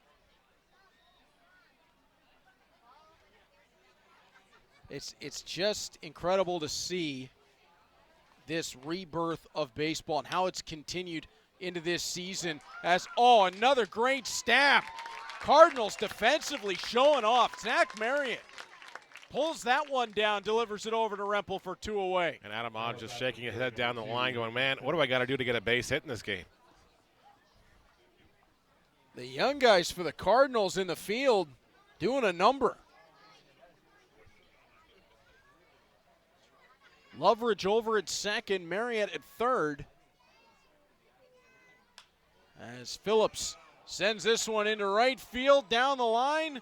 DeBanning will scoop it, and Phillips on with the single. Phillips will reach the board here with a 2-out single. Bring up Ryan Rijo now. 0 for 2 in the contest. A strikeout looking and flew out to center field his last time up. Phillips essentially said, okay, I see what you did at second. I see what you did at short. I'm going to put one over your head. Third, at third. I'm just going to flip this thing down the foul line. Yep. As Rio. And you would prefer to face him with nobody on. However, just one on this time. As Lawson off the plate, 1-0. Out-of-town scoreboard, 200 games underway in the Intercounty. Kitchener on top of London, 2-1 in the top of the fourth inning at London. Bottom of the second inning, up the road in Brantford, Jackfish and Red Sox tied at 1 apiece. Bernardo delivers that one. He didn't get out of the crouch the way he would have wanted. It was in behind Duncan, and Phillips is going to have the stolen base. And looked like Phillips might have been a little bit banged up there. He's going to be dusting himself off, too.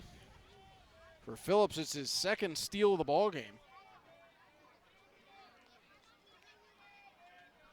Had one after he reached in the first on an error.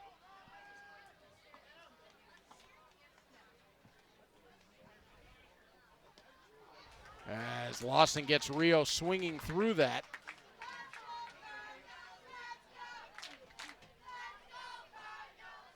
And actually, I stand corrected, Neil. In the first inning, Phillips was credited with the single.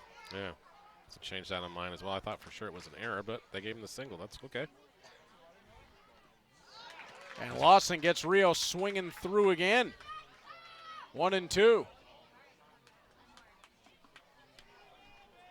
Like the scoreboard had one more strike up there, so everybody was walking off the field almost.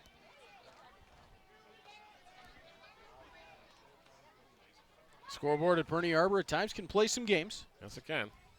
Sometimes the radio transmitter doesn't quite reach out to the board either, so you hit a button and thought he entered it.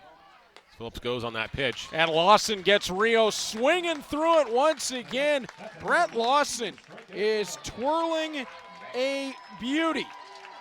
Lawson picking up his fourth strikeout of the game with that one to Rio, and we are through 4.5. Cardinals about to get the ball back in their hands as Lawson talks to Chris Piano on his way down to the dugout, and we'll be back with Mountain Mitsubishi Hamilton Cardinals Friday Night Baseball on Cable 14.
Welcome back to Mountain Mitsubishi Hamilton Cardinals Friday Night Baseball on Cable 14. Neil, some action beginning down in the Cardinals bullpen. Brett Lawson has gone through 5 scoreless and is twirling a gem. Definitely twirling a gem, but I had a conversation with Chris Piano when he came off the field here, so indications might be Lawson's night might be done, especially with the way that bullpen is throwing here. Well, you don't want to put him in a situation where his arm gets overtaxed. Well, exactly. It's 5 innings, and it's like, well, at my age, and Brett Lawson's got 2 years younger than me. I'm not going to say Lawson's age because I don't have to give my age away, but still, at our age, 5 innings in the books with a big 0 on the board, I think we've done our job tonight. 100%, and done it in spectacular fashion has Brett Lawson. As Keeler Loveridge will lead things off. Leverage 0 for 1. He flew it to right field his first time up. Had a real nice defensive play in the top of the inning. Pitching and defense wins you lots of ball games. And Loveridge will shoot this into right field. Ball was playing some games out there on Ricky Phillips, but he'll bring it down one away. Of course, Ricky Phillips winning 2 MVP awards in a couple independent leagues in the U.S. He's from Columbus, Ohio as well. And, well, you can't say that, believe it or not, he's a Michigan State Wolverine fan, but he grew up in Ohio. How does that work? Wait, what? Yeah. How are you a Wolverines fan when you grew up in Ohio State country? Columbus. Yeah. The horseshoe is right. How do you, what? I don't understand that.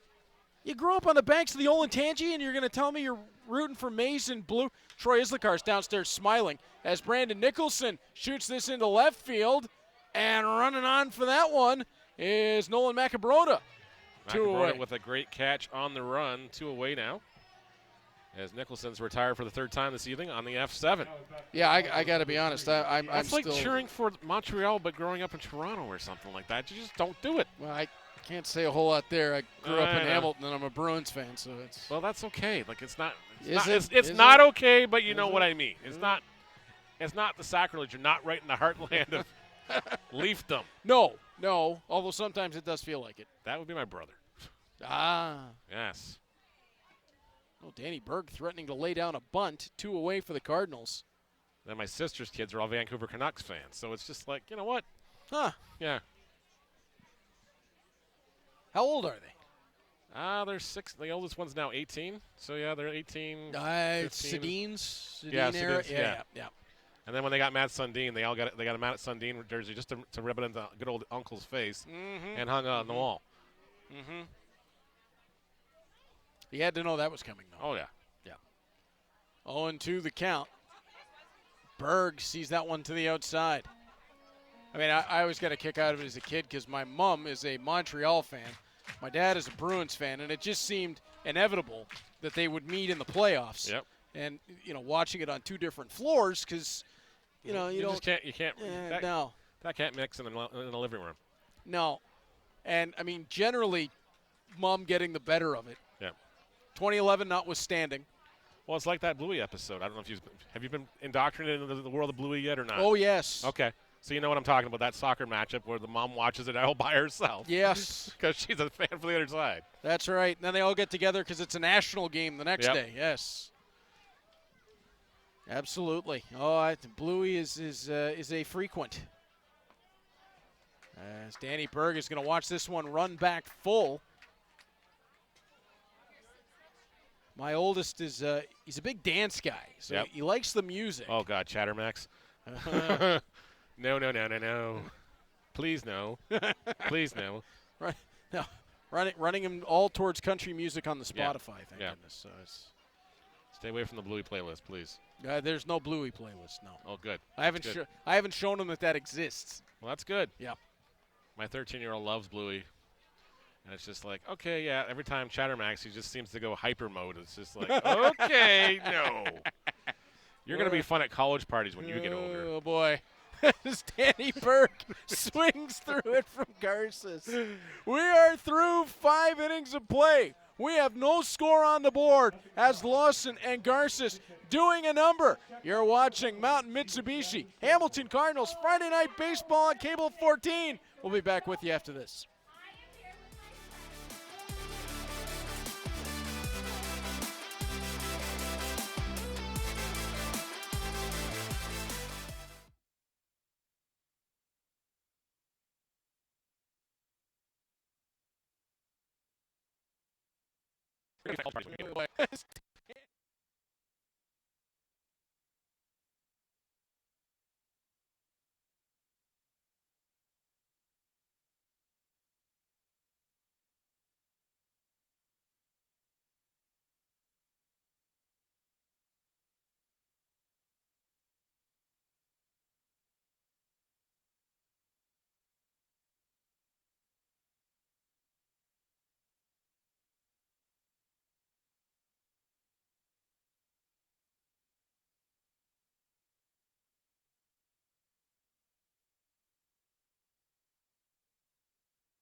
It's Mountain Mitsubishi, Hamilton Cardinals, Friday Night Baseball on Cable 14. And of course, we are presented by our friends at Mountain Mitsubishi. Go see them, 2515 Upper James, just down the road here on the mountain. And they have done such a brilliant job getting involved with the Hamilton Cardinals. They got the big signs on the outfield fence right next to the Cable 14 signs, no less. Excellent placement there.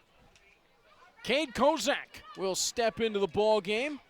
And Neil Kozak, welcome in. You get Malik Williams as your first at bat. Yep, no pressure whatsoever. Malik Williams, just an okay average guy. Kozak, though, delivers a strike. The lefty. I meant that in tongue-in-cheek, Malik. I don't want to wind up on somebody's social media saying an okay average guy. We know what happened to Chris Lazar last year. There was some roasting happening. Yes, there was. As Kozak winds and delivers, and Williams shoots this one into foul territory. He keeps bending, and that was a funky hop off the bleachers out there and even further towards the fence. What can you say about the start from Brett Lawson? 5 innings pitch. Big zeros across the board here. 1 walk, 4 strikeouts. Did allow 6 hits, though, but, he kept them off the board, kept the Cardinals in the ball game for 5 innings. Well, and that's exactly it. If you're Brett Lawson, you got to be real pleased with what you managed to do in this game, and the Cardinals, I'm sure, very happy at what he did. Got a big pat on the back from Chris Piano when he came off the field and everything else, and a lot of fist pumps and high fives. Kozak delivers that one low, 1-2. Cade Kozak, young pitcher that the Cardinals have a lot of hope for moving forward.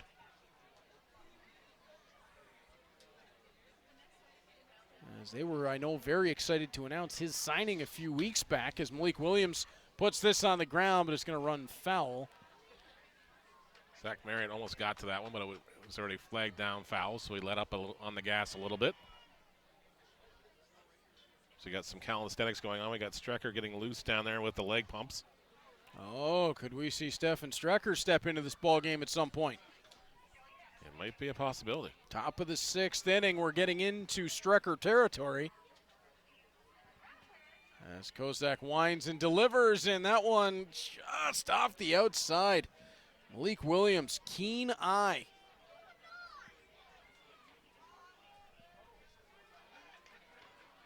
Of course, the Cardinals have got a busy weekend in front of them as well. They have the road trip to Chatham-Kent tomorrow night to take on the Barnstormers. And then they hang back into London on Sunday. Malik Williams hops all over a hanging curveball there. Put it into center field. A little bit of trouble for Nicholson back towards the track. And Williams is going to be standing with the double.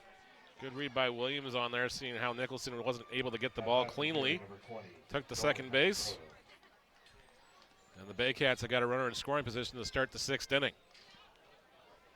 Kozak just left that one a little too high, and Malik Williams is going to miss on that. So now Nolan Macabroda steps in with nobody out and a runner in scoring position.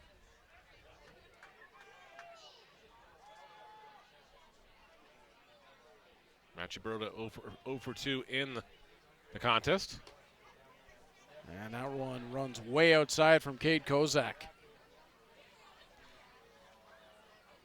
The young man's in I don't want to say a pressure situation now. He's got a runner on, but he's definitely got to change his approach here. He's got to pitch from the stretch and be mindful of Williams behind him.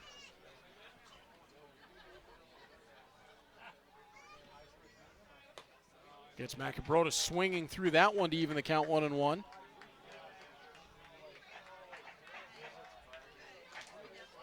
Cade Kozak pitched at Davis and Elkins as well as Lee in the NCAA ranks. Macabroda, the former Minnesota Twin, and from Saskatoon, Saskatchewan.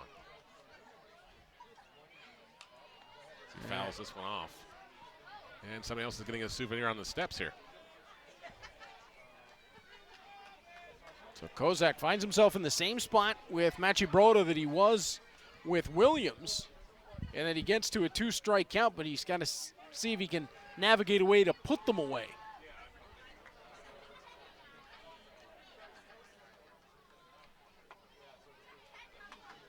Kozak keeps that eye back on Williams as he delivers to Macabroda. And that will run it to 2-2. Looked like Jamie Killingsworth wanted to bring the strike 3 call across there, but unfortunately Bernardo wasn't able to field that one cleanly, so kind of hard to sell that one. Kozak delivers, and that one runs off the elbow of Machibroda. Just missed inside, unfortunately, and a little too far in.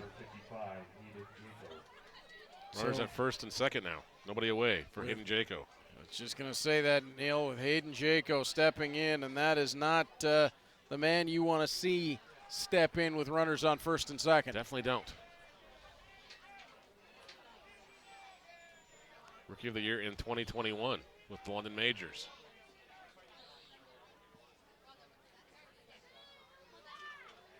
Kozak's going to have to navigate his way through some danger. We've seen both Lawson and Garces do that in this ball game as Kozak delivers for strike 1. He's gotten ahead of both hitters that he's faced. It's just he hasn't been able to get the Baycats to chase anything once he gets to the 2-strike count. And that's probably just what everybody knows. They've probably done some research on him, watched somebody else that's seen him pitch, or just watching him warm up and say, okay, well, until we actually got a better book on him, well, let's take a pitch here and two and just make him work. He's a young kid.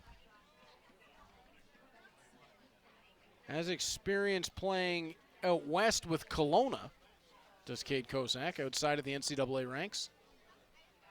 As he'll deliver to Jaco, and he's got Jaco behind 0-2.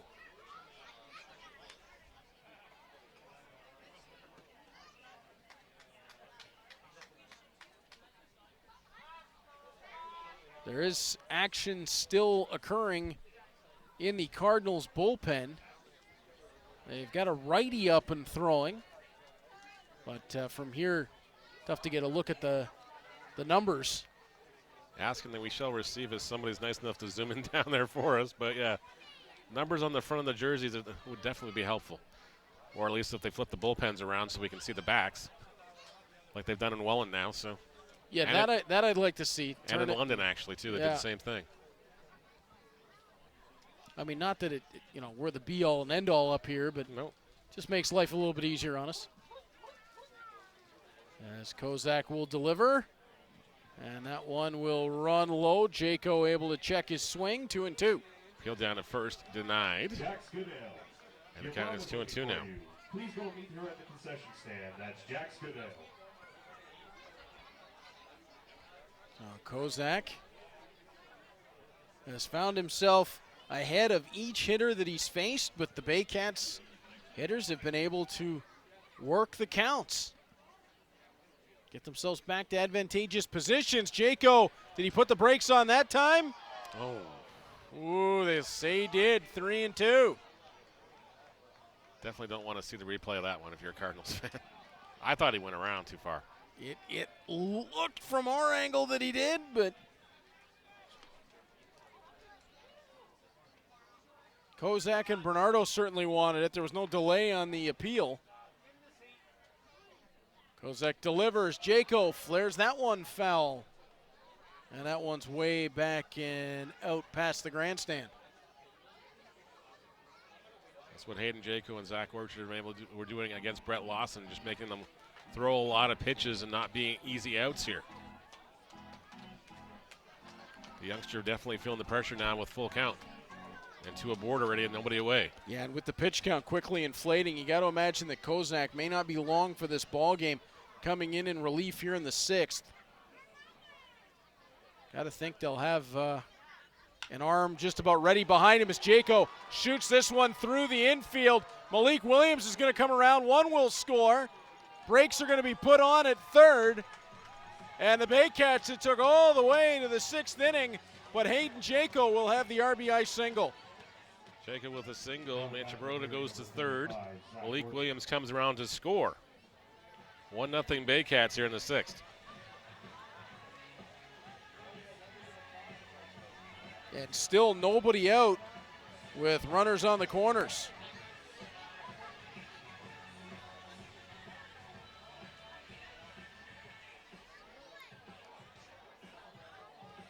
infield came in for that conversation.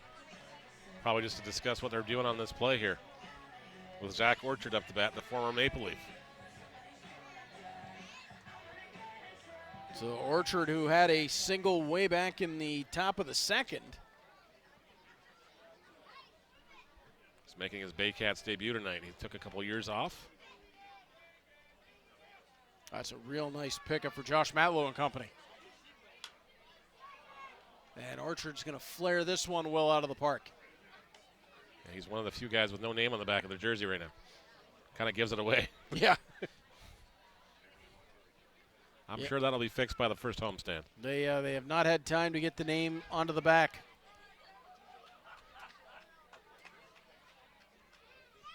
Kozak 0-1 to Orchard. And he'll make it 0-2, and this is where Kozak has gotten to 2 strikes against each batter that he's faced, but hasn't been able to retire one yet. And that's gonna come with, as he gets more experience in this league. He can kind of, okay, I have to go after these guys now. I can't waste pitches. I can't try to get the guys chase things. I just got to go with my best stuff. Kozak delivers, and Bernardo able to keep that one from getting away. You got to pitch from your have to. If you get that reference. No? Missed me. Rookie of the year. Oh. Okay, haven't been there in a while. So no worries. Ooh, just not getting that call on the other half here. Yeah, Luis Bernardo wanted that one bad. 2-2 the count. And that's a veteran umpire not giving the youngster, that extra little break. Whereas a Brett Lawson or Frank Garces probably gets the punch out there. I was just going to say, the veteran pitchers likely get a little bit more room to work. Kozak delivers, and Orchard will foul it back. It's one of those things you got to earn too, though. It comes in time. Comes in time.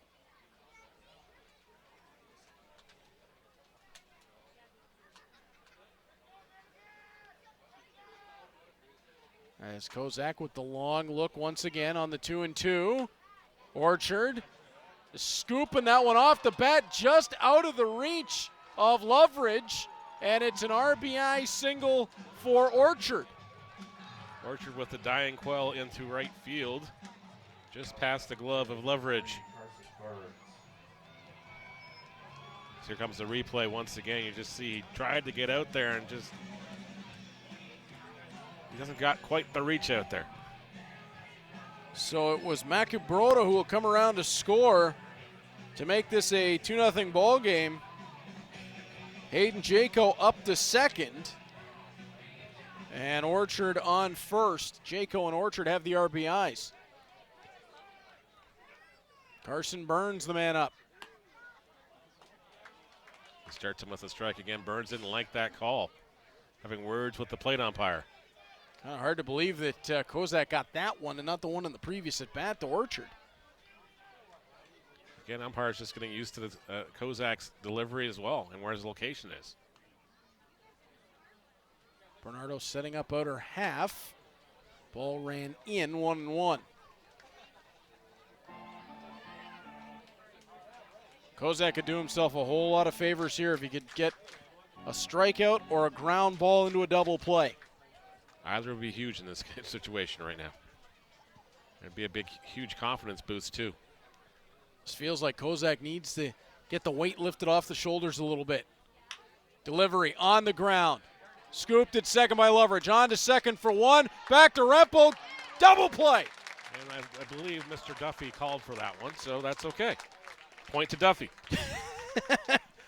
The youngster needed it. You could see it. He just needed something to get the confidence back up. 4-6-3. Jaco goes to third. Orchard retired. 6-4 for the first out of it, and the 4-6-3 gets Burns for the second out. Back to the top of the order, and Kenise Ejo. And that's going to do it for Kozak. He handed the ball off in a hurry and just wants to go collect his slot somewhere quiet. Let's take a look at some of the handiwork of Tanner Rempel, who you see there standing on the side of the scrum, and what he's been doing over at first baseline. He started all the way back in the first inning. And just the continuous reaches out. Oh, that one still hurts. Oh, my goodness. Keeler Loveridge sends one over to him. You just see the extension I on can just Rempel. see his dad going, there goes my grandkids. Oh, goodness. I don't know how he's doing it, but Yep. Tanner Rempel is having some fun, and he's getting a lot of love from his teammates. Now pitching for the Cardinals, number 28, Callum Blue. Callum Blue will make his way in. Saw him in the exhibition games, and he was pretty stolid when he came in. Certainly was. He's got a tough task ahead of him. He's got to deal with Kenise Ejo, and then this top of the order. Followed by, if Ejo gets aboard, it's Adam Odd, then Ricky Phillips. And this will be the IBL debut in the regular season for Blue. And you hear the music that he walks up to, and Blue, who is a big young man, Yep. that's got to be a little intimidating.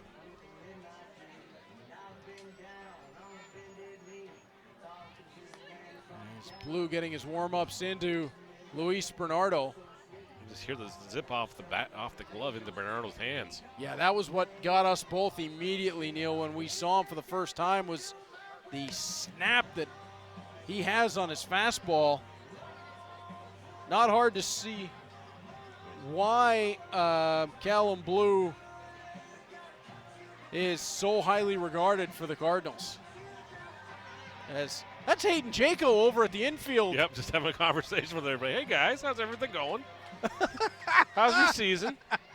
Where are we going for a bite afterwards? How often do you see that? Not too often, not in the middle of a ball game anyways. For Barrie, Maybe leading you- batter, number 9, Kenise Ejo. As Kenise Ejo will step in. That is something Gonna have really to- different. We got to mic these guys up one of these times just to see what's going on out there. Callum Blue out of Humber College, 6'4". The Oakville product. And Kenise Ejo just took a look at a fastball. Humber Hawks have got great pitching. You got Callum Blue, you got Brandon Deans, who's over on the Guelph Royals, and he was just lights out in his debut this year. Set records at Humber. Yep. As Ejo looking at the imposing presence of Callum Blue, tried to run it inside Jaco. Jaco thought about coming home and is like, I don't think so. Maybe not, maybe not. I'm regretting that decision right away. And he's having a chuckle with the third base coach now as he dusts himself off. A few pounds heavier because of all the dirt. Yeah, that's for sure. Jaco just looks like he's out there having fun. Yep. Bernardo does another good job of keeping that one in front of him. And Bernardo, smart, out to Callum Blue, just getting him to settle down. Yep. Don't have to overthrow, just hit the mitt 3 times. Hit the mitt with the same speed he threw the first one, and he's going to give Kenise Ejo some trouble. Jaco on third. Count is 2-1, 2 away, top of the 6th. All the runs in the ball game have come here in this inning, and What are they calling, a balk?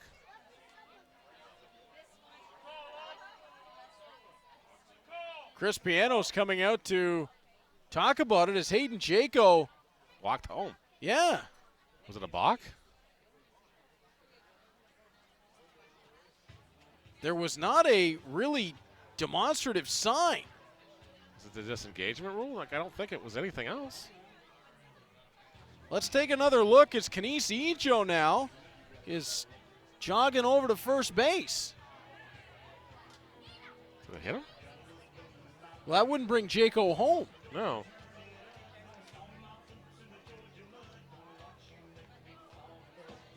Like, I'd almost want to see the whole delivery there just because Yeah, it was something from the first base umpire. something like they indicate a balk or something because the pitch went in.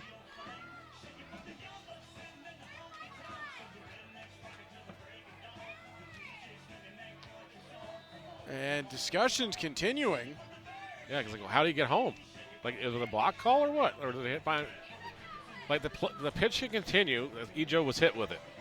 Umpire signaled for a balk. That's fine. That probably what threw Blue off, and that's why he let up on that pitch. So, yeah, wait a minute.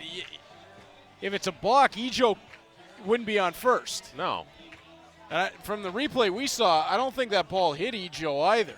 No, so that's what I'm trying to figure out what's going on here. Because the count's only 3-1.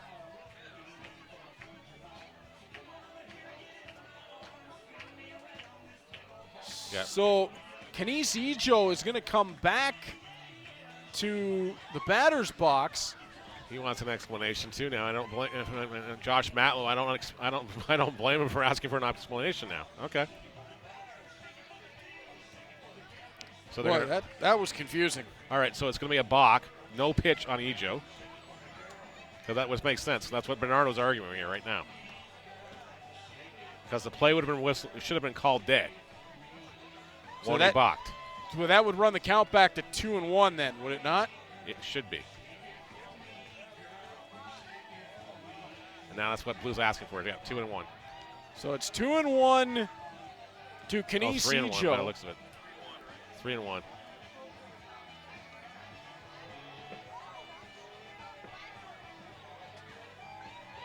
So it was a balk called, Okay. which makes sense because that's why Jaco came home, and why Bernardo just looked at him like, okay. Yeah. Now I'm getting confused. Well, I was already confused, but Again, this is where we need to be mic'd up. Now they're checking, confirming the count. I thought it was 2-1 to Ejo. Yeah, I thought so too, but I am not sure. We'd have to reel back the reel here to see, but they hold bat pretty much. Oy. All right, but then a run came across, so it is 3-0 for the for the Baycats. As Hayden Jaco crosses on the block call. Yep. And now Ejo will walk down to first with Blue missing inside. And Adam Odd's going to step in. Now at bat for Barrie, number 26, Adam Odd. Adam Odd's got a double already, but he's also been denied by a couple of textbook plays here, some highlight reel stuff by the infield. And an inning that has started to get a little bit away from the Cardinals here, Neil. They got the double play that they needed, but Yep. they need Callum Blue here to Get the final out here. Yeah. Cade Kozak gets charged with all 3 runs so far. He's off the hook now, and nothing else on the base pass is his responsibility. Hard luck for Kozak, too, as we talked about. Whoa, Callum Blue gets Adam Odd swinging through that one. Kozak got himself in good position with each batter that he faced. Just wasn't able to get that finishing touch. And that's the veteran Baycats just saying, okay, I got a young kid on the hill. He's going to make a mistake. I'm going to force him to throw me a strike. And Zach Orchard nearly comes up with Zach Orchard's looper nearly caught by Loveridge. Yep. I mean, just a couple of moments where they could have, within a couple of inches, stopped a couple of runs from coming across. As Odd on the ground, Loveridge will scoop it over to Rempel. Callum Blue gets them out of the inning. 3 runs cross for the Barrie Baycats as we will head into the beer gardens where Troy Islikar is hanging out. That sounds about right, Yeah, Troy. that explains why he's been pretty quiet. Well, I tell you, Reed, I get all the best jobs. This is the best job in sports. It's got to be. I'm here with Claudia and Caitlin, and they are from Lagershed Brewery, and they're the official brewery of the Hamilton Cardinals. And Claudia, let's take us through what we have here. Not a lot of people know that you come to a Cardinals game, you can sit in the stands and drink your favorite beverage. Yeah, you can. So we actually have this year we've set up a beer tent. We also do have our beers on draft. So on draft we have our salted lime cerveza and our original beer. We also do serve it in a can. So in the can we have our original and also the salted lime cerveza. So it's kind of your choice when you come to a game, which one you're kind of feeling, whether you want to have the draft or the can. And then in the cans we also have their light beer, which is the Lagershed Ultra, and then we have their India Pale Lager, and the dark beer. And one of the beers is branded with the Hamilton Cardinals logo on it. So you want to take that home with you if you can, right? Put it downstairs on the man cave. Just rinse it out, and you're good to go. Yeah, sometimes like I'll cut the top off of them and just have them hanging around in my house. And what's your favorite? Personally, I like the salted lime cerveza. I love how it just gives a bit of like, just a bit of a fruity taste to a really great beer. And it's elegantly crafted with natural ingredients. It is. I just read that. It is, yes. Your favorite, Caitlin? The lime. It has to be the lime, too. The lime. So you got something for everybody down here, guys. And, hey, cheers. Guys? He's got all the fun jobs. How does Troy get? Do they do booth delivery? As we take I a look don't know. Like I don't. Stefan Strecker's starting to get loose down in the Cardinals bullpen, but how does Troy end up getting over there to the beer gardens? And this is what happens when we give him a microphone and just let him wander around the park here. Free reign, yeah. So over at the merch tent, he's loading up down there. He's at the beer gardens, the lager shed folks. See, the bigger problem is he's making friends down there. Oh, exactly. And they're going to see him every time they come to the ballpark. Hey, Troy, how you doing? Here, have one on the house. I'm going to hear about this. Yeah. Is what's going to happen. He's making all kinds of friends. It's like Troy and I once went to a Bulldogs game in Owen Sound before I was doing the games on the road. You know, we ended up sitting with the mayor of Owen Sound. Really? Yeah. Troy knows everybody. He knows everybody. It's unbelievable. You spend an evening with the guy and you'll make at least a dozen new friends. Tyler Duncan to lead things off here in the home half of the 6th inning. Cardinals need something positive with the bats. Frank Garces, after giving up back-to-back hits to Bernardo and to Banning in the bottom of 4, just shut it right down. He went into full Garces mode. Yeah, back-to-back-to-back strikeouts. Full on shutdown. 65 pitches at this point. So Garces has been economical as Duncan gets enough of it to the infield, and Orchard had to eat it over at second base. Nothing he could do on that play. He had to go so far to his left to get that baseball, and then unfortunately it just died on the edge of the grass. Yeah, take another look at this one. Is really Duncan got a good hold of it. The dirt slowed it up, but not quite enough for Orchard to get onto it and flip it.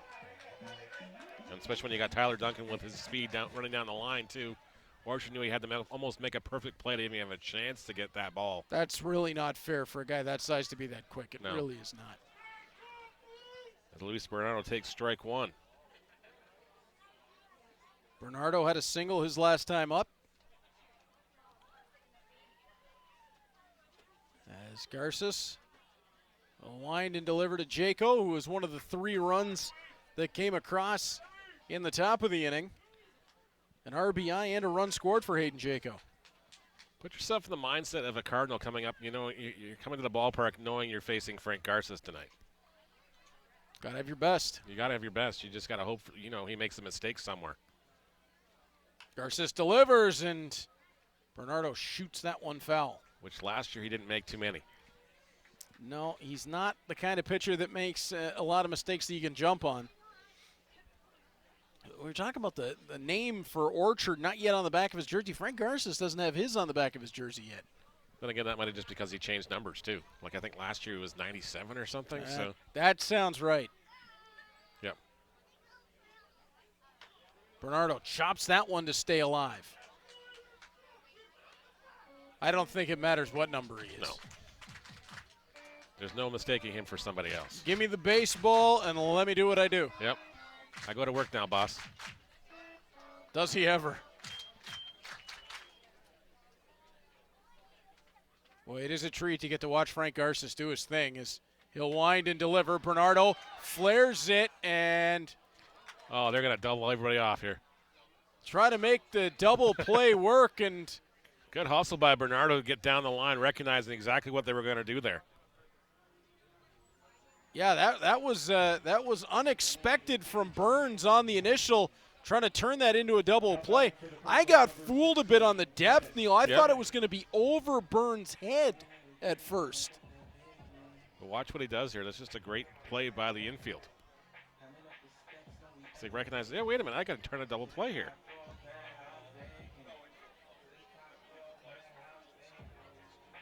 Yeah, Bernardo really had to scoot to avoid that. So Bernardo reaches on the fielder's choice. There is one away. Duncan is retired. 6-4 on the putout.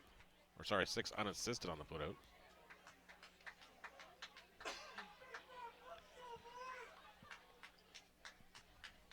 And the Baycats will take that any day. They trade off a speedy Tyler Duncan off the base pass for the catcher, Luis Bernardo. And likely trade a base as well. Yep. Duncan would have been on his way up to second. Yeah, that one really fooled with my That perception? yeah. I thought for sure it was that Burns was going to have to back up. As Garces, 1-1 count, runs it inside on DeBanning, 1-2. Dennis DeBanning had a double his last time up. DeBanning's got 2 hits in the contest. The only Cardinal with 2 hits. It's only been 4 to this point, or 5 to this point now.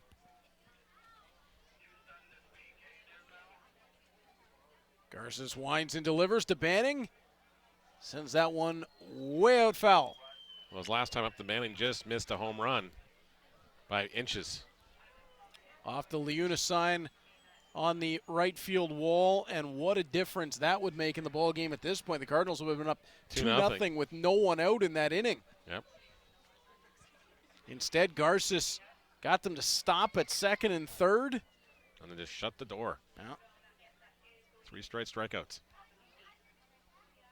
Garces gets to Banning, swinging through it, and it's another strikeout. It's fun to watch, but you hate to be on the wrong side of that. That's 6 Ks now in the game for Frank Garces. And he's back to the Frank Garces we saw last year. The Toronto game, yeah, he had 6 walks in that game, but it's just, you know. Has not walked a batter tonight. Nope. Oh, Marriott clubs it deep into right field. That's gone! Zach Marriott turns this game on a dime. First pitch swinging, and the youngster takes Frank Garces all the way out. Kid's got ice water in his veins, and now he just swings the bat like a veteran in this league. No what fear. A shot. Oh, he got everything behind that one. That's the one mistake Frank Garces will probably make in the night. It sounded nice coming off the bat, and the Cardinals have this back to a 1-run ball game.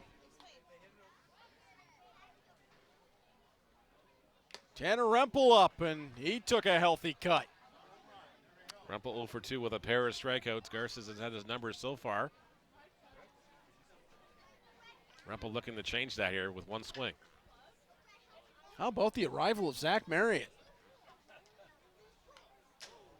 What an addition he's been already to the Cardinals, both defensively and offensively. Remind me never to play Yahoo Fantasy Baseball with George Helene. Hilarious.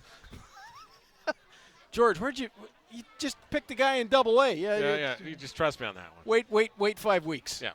Oh. We can do that? Jeez. Just unbelievable work.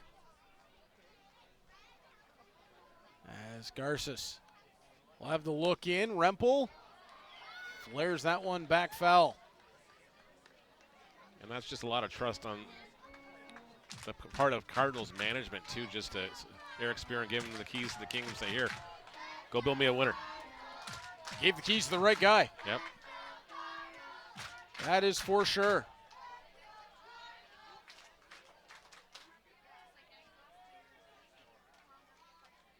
Garces delivers, gets Rempel swinging through it for strike 3. But the Cardinals get the 2-run bomb from Zach Marriott. They came into the bottom of the inning down a trio. They're down just a single. They'll head back to the field when we return to Mountain Mitsubishi. Hamilton Cardinals, Friday Night Baseball on Cable 14.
It's Mountain Mitsubishi Hamilton Cardinals Friday Night Baseball on Cable 14.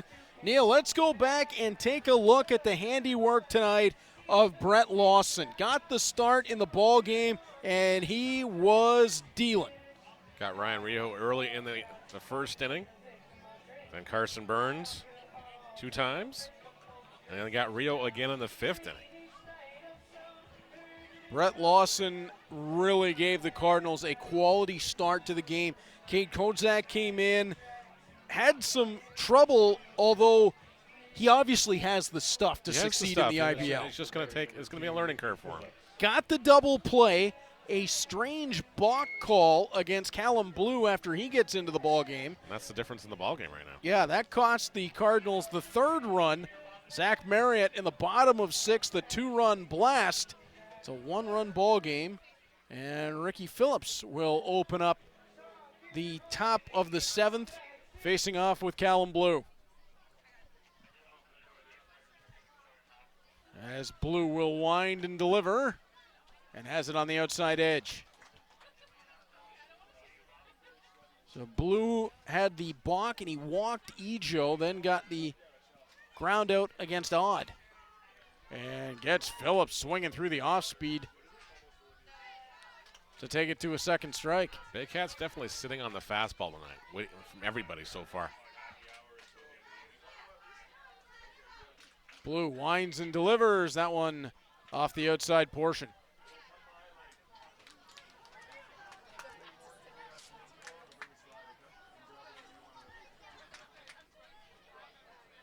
Blue having the look in. Did Phillips hold up? He did. Cardinal faithful not liking those calls from the first base or the plate umpire. It's listed at 3-1 in the park, but 2-2 from the home plate umpire as Phillips will sky this one, and now it's not going to matter as Tanner Rempel's under it and has it 1 away. Rumpel's got magnets tonight. He's been all over it. Gonna bring up Ryan Rijo, who is 0 for 3 in the contest, a pair of strikeouts, and a fly ball to center field that Brandon Nicholson caught like a can of corn. The problem is at any moment. Well, exactly. I don't want to go there. I don't want to put that upon us. Exactly. As Blue will wind and deliver, and that one shot inside. And Rio had to do some nifty footwork to get out of the way of it. Blue not afraid to go in on some of these hitters. Does Ryan Rio have the fanciest cleats? I think he does. There's some style right there as Rio puts this one on the ground. Rempel will jog it over to first, 2 away. Rempel, again, busy on the 3 unassisted. Malik Williams will be the batter now. He doubled his last time up, singled in the 3rd, and walked in the 1st. Yeah, you look back through the night on the score sheet and all the times that Tanner Rempel has had to make a spectacular play. That one not exactly of the spectacular variety, but still busy over at first. I'm sure mom and dad are like sitting there going, thank goodness we don't have to do the laundry tonight. As Malik Williams flares this one in back of the infield, and Callum Blue, really effective here in the top of 7, works through Phillips, Rio, and Williams on a handful of pitches. Will hit the 7th inning stretch as the Cardinals trail by just 1. You're watching Mountain Mitsubishi Hamilton Cardinals Friday Night Baseball on Cable 14.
It's Mountain Mitsubishi Hamilton Cardinals Friday Night Baseball on Cable 14. The Cardinals trail the Baycats by a 3-2 score. Frank Garces is out of the ball game, and Chris Lazar will step in.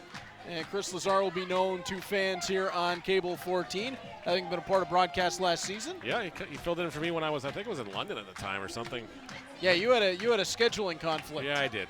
Well, we figured all those out this year, so we're not going to miss any of those, which I think made Jono's day, and I'm pretty sure that made Eric's day too. Please don't leave us. I don't know how you have the ability to keep it all straight.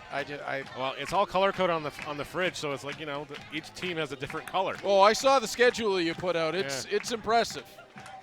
And it's like, okay, we cannot deviate from these colors or schedule days. It's just not going to happen. Looks like my weekend schedule in the winter. Yep.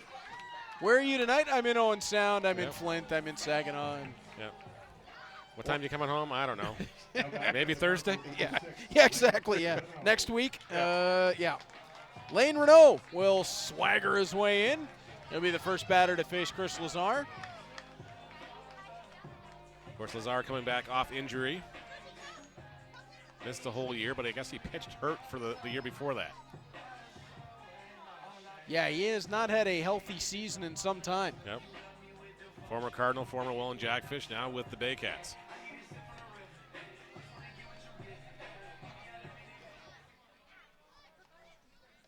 As Lazar sets on the hill, and the lefty winds and delivers, and Lane Renault shoots that one foul. Of course, Lazar knows a lot of these guys on this ball club too, so it's like, okay, he's probably got a notebook on most of these guys. Well, especially Lane Renault. Teammates for a long time. Lazar's got a bit of a deceptive delivery, although Renault almost had the timing there as he sends that one foul. You watch the way he's got that ball just up off the hip, and when he goes into his stretch. Yep. And he knows he's not going to blast it past you. He's going to get yourself out with his stuff.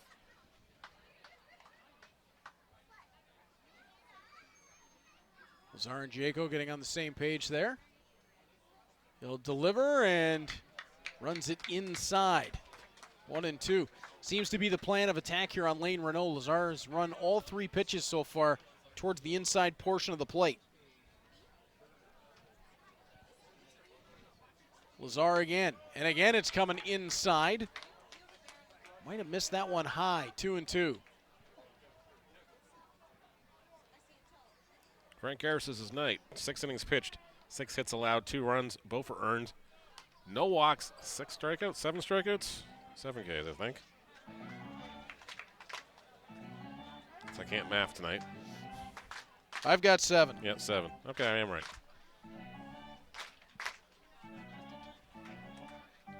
Very tidy outing. No, pardon me, I have 8.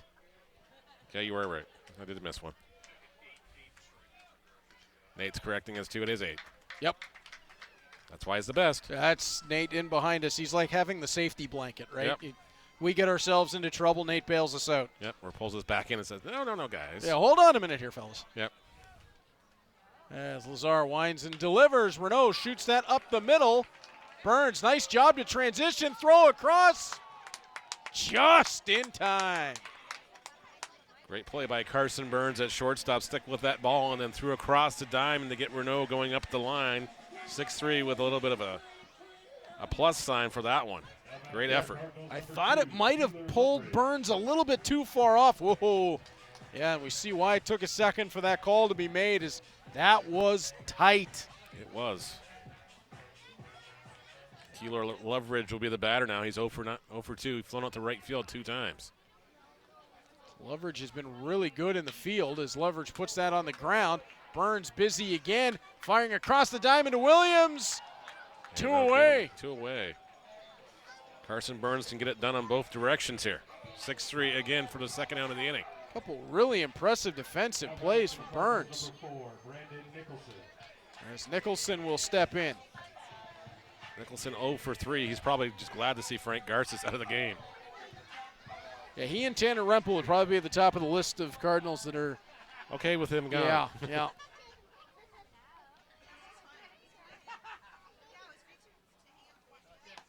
Oh, Nicholson threatening. He saw Malik Williams back off of first and threatened the bunt. Third baseman was going to creep in a little bit closer too here now. Take away this bunt opportunity. Lazar delivers, catches the inside corner. 1-1. Nicholson's one of very few guys who could lay that bunt down and beat it. Oh, what a pull of the string there by Lazar. Lazar got him to chase something in the other half. Might just put that one away in the memory cap for next time. 1-2 the count. Nicholson got a good chunk of it, but sent it foul.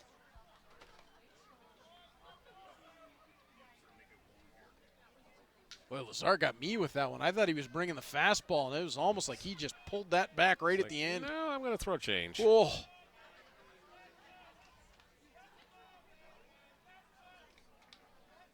Lazar to his hip.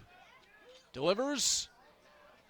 And that one bounces out to the on-deck circle where Danny Berg got a hold of it.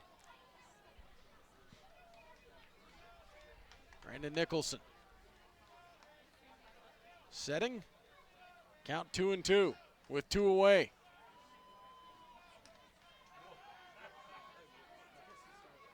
Delivery from Lazar. Nicholson flares it, and it's Burns again, the busiest man on the field. Carson Burns gets all 3 parts, 2 assists, and the final put out of the inning. So after 7, the Barrie Baycats hold a 3-2 lead over the Hamilton Cardinals. We'll be back with the top of the 8th. After this, you're watching Mountain Mitsubishi, Hamilton Cardinals, Friday Night Baseball.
Welcome back to Hamilton Cardinals Friday Night Baseball on Cable 14, presented by Mountain Mitsubishi. You just saw the kids stacking the pizza boxes. Our crew meals are provided by the great folks at Little Caesars Pizza. That one at 969 Upper Ottawa Street's the one providing the crew meals, but there are 8 different locations across Hamilton.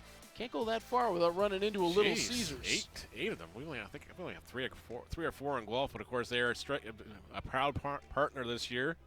Donating $3 for every strikeout a Cardinals pitcher gets at home to Mission Services to help the effort to fight hunger in the community as well. So great job by the folks at Little Caesars. Makes me feel even better about being a frequent Little Caesars customer.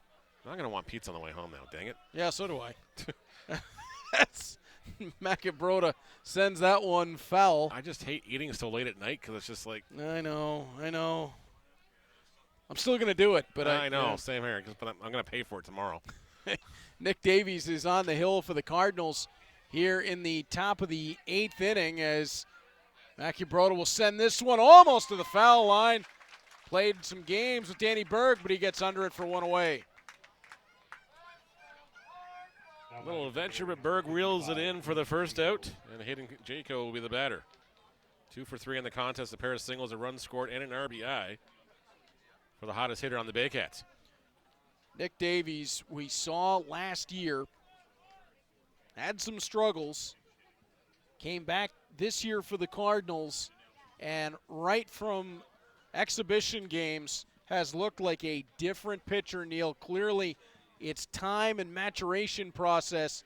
We knew last year Nick Davies had the stuff. It's just going to take a little bit of time, and it looks like he's found it. Definitely has. Out-of-town scoreboard update once again. In Brantford, the Jackfish looking to bounce back. Up 6-1 in the bottom of the 4th inning. The score just changed like crazy on that one. Right in front of my eyes, so I'll let that one update and refresh. Kitchener in London looks like it's a 3-2 ball game in the top of the 8th inning. Panthers holding on to that lead. Ooh, that sounds like a back and forth one. As Davies will deliver, gets Jaco way off of it. As Jaco thought he saw something that he really wanted and swung right through the offering. Looked like a watermelon in his eyes. He took a big hack at it, but just not able to get to it. Davies sets. He'll deliver that one over the plate, right on, 2-2.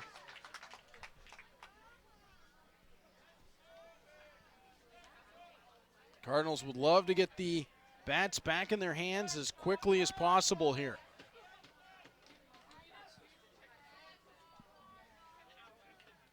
As Davies will deliver, and that one does not get the call. Full count to Hayden Jaco.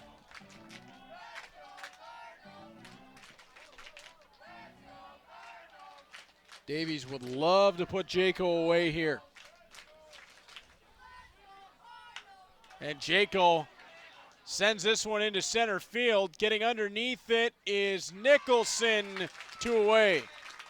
A huge out there as Hayden Jaco is retired on the F8. Number 34, James Anderson. James Anderson is going to pinch hit here for the Baycats as Nicholson again had to come through the lights and puts it away.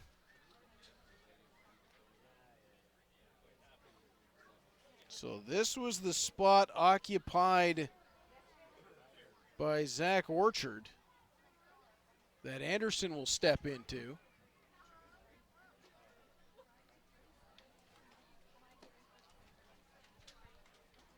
As Davies misses with that.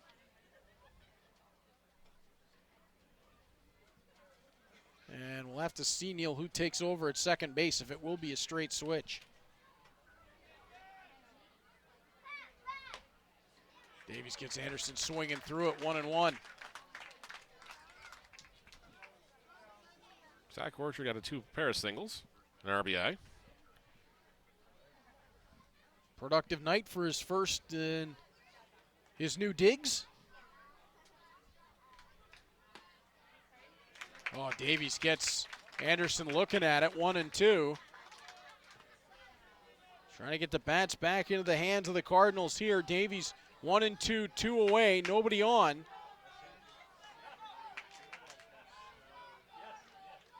The long look in. Bernardo on the outside to set up. Couldn't quite buy Davies the strike there. That outside pitch has been the nemesis for the Cardinals all night. Not getting the calls, unfortunately. And in the plate umpire's defense, he does set up on the inside part of the plate, so it's kind of hard to judge those ones, too. I was just going to say that. That's scary, Neil. You and I have been working together for a while now as we're starting to read each other's thoughts here. Yep. just watching where he sets up, it almost feels to me like he's really far inside. Yeah, he's trying to make sure he doesn't miss the inside pitch, and willing to kind of just go with the catchers as far as the outside one. If the catcher can pull it in a little more, you're going to likely get that call. Like, that is really inside as Anderson shoots that one off foul. Like he's almost behind the batter. Yeah, he's not even behind the plate. No, it's off to the side. Yeah. So he can see so he can see the whole plate. But now you're getting a distorted view of the outside pitch. Well, exactly. Like, he should be almost over top of Luis Bernardo. At least where Bernardo is right now. As Davies delivers, Anderson puts that on the ground. Loveridge charges. It wouldn't cooperate into the glove. That'll be an infield single. And Carson Burns will come to the plate. Now batting for Barrie, number 3, Carson Burns. Tough luck there as the ball just slowed right up. Anderson did not get a lot of it, and it dies out in the grass, and yeah, that just would not work for Keeler Loveridge. Nope. So Carson Burns, 2 out, 1 on against Davies.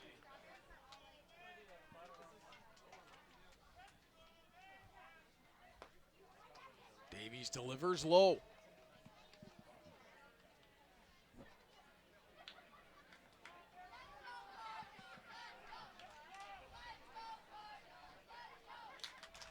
Burns in the ball game.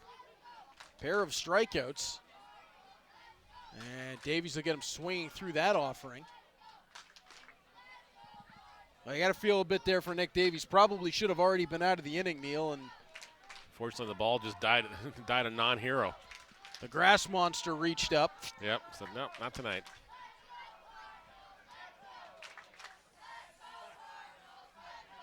Anderson taking his lead off first as Davies misses that one outside. Almost want an aerial shot of the infield here because it looks like they've done an interesting pattern on the infield with the grass cutting. Yeah, it's like a crop circle around the mound. Yeah.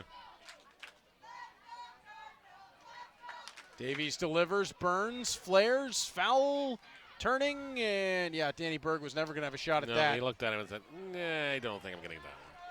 Yeah. We'll let one of my teammates get that one and flip it to a kid. Would have had to have run all the way past the line, jumped the fence, run halfway up the bleachers. Yep. Yeah, forget it. All before the ball hits the ground. Even Danny Berg, who's lightning quick, I don't think he's going to pull that off. Davies delivers, Burns just kept the barrel on the shoulder. Thought about going about it, and then he just saw where it was landing, so he just laid off. That was actually pretty impressive by Carson Burns because as he got into it, he actually turned his shoulders, turned his entire upper body, but managed to keep his hands and the barrel of the bat up on his shoulder. That could not have been easy. Nope.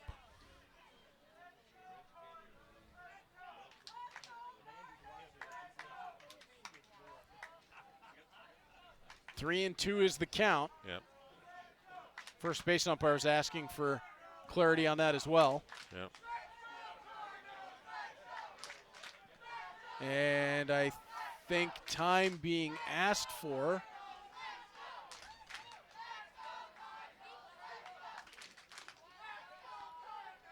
Just telling the infield they're going to be going on you're going to going into first, and the runner's going home on the pitch. Kenise Ejo is the man on deck if Burns were to reach. Anderson on the run, and Burns fouls it off another one. The Baycats have been really patient at the plate tonight. Yeah. Like, they're making the Cardinals pitchers work a lot. They have seen a lot of pitches. Far more than the Cardinals would like. Yeah. And these young kids on the hill for them are just going to have to take it out to the back of their head and go, okay, when I'm going to get going against these Baycats the next time, I'm going to have to go out there and challenge them. And Davies lost Burns there. Kenise Ejo will step in. So from 2 out with nobody on, to 2 out, 2 on. Kenise Ejo up. Doesn't get easier in this lineup. Now you're back to the top of the order. You got Ejo, you got Adam Odd waiting on deck, and then you got Ricky Phillips, and if he gets that far, Ryan Riho after that. Yeah, tough spot to be in right here for the Cardinals. Ejo up the middle. Duncan cuts it off. Quick flip. And Davies gets them out of it with some help from his defense behind him. Nice job. Quick hands from Tyler Duncan. Cardinals manage it. They'll get the bats back into their hands when we return for the bottom of the 8th inning. You're watching Mountain Mitsubishi. Cardinals Friday Night Baseball on Cable 14.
It is the bottom of the 8th inning for Mountain Mitsubishi Hamilton Cardinals Friday Night Baseball here on Cable 14. And Stefan Strecker is warming up out in the bullpen for the Cardinals. The legend returns as Danny Berg will step up. So Strecker getting loose, could see action in the top of 9, and the way that Nick Davies was greeted coming off the hill, I am thinking he's going to. But, Neil, you noticed the defensive realignment here for the Barrie Baycats. Of course, we got Adam Odd now at second base. Malik Williams went to third. New first baseman out there as well. Okay, so we're going to try to work this on the fly. Yep. So Odd's gone from third to second. Orchard came out of the ball game. Williams flipped over from first to third. And we're waiting to find out who that first baseman is. Yep. As Berg puts that on the ground. Can he make it over in time? Not quite. And again, Nate is the man on the scene for us, as we now know that it is Nolan Macabrota who has gone from left field to first base. So we have a new left fielder as well.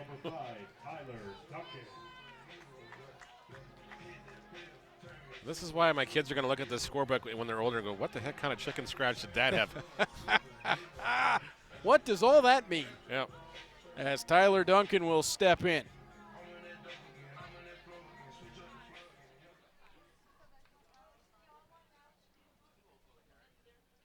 As Lazar continues on here for the Baycats. I was digging in out through some boxes the other day, and I came across a scorebook from 1994. Oh, that's cool.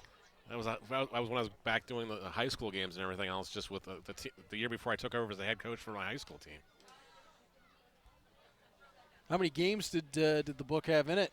It was the old CS Masters ones, the Burgundy one, so I think I had like 30 or 40 games in it, so I probably used it most of the 94 season. And cool. Yeah. Good memories? A lot of good memories. We had some powerhouses back then.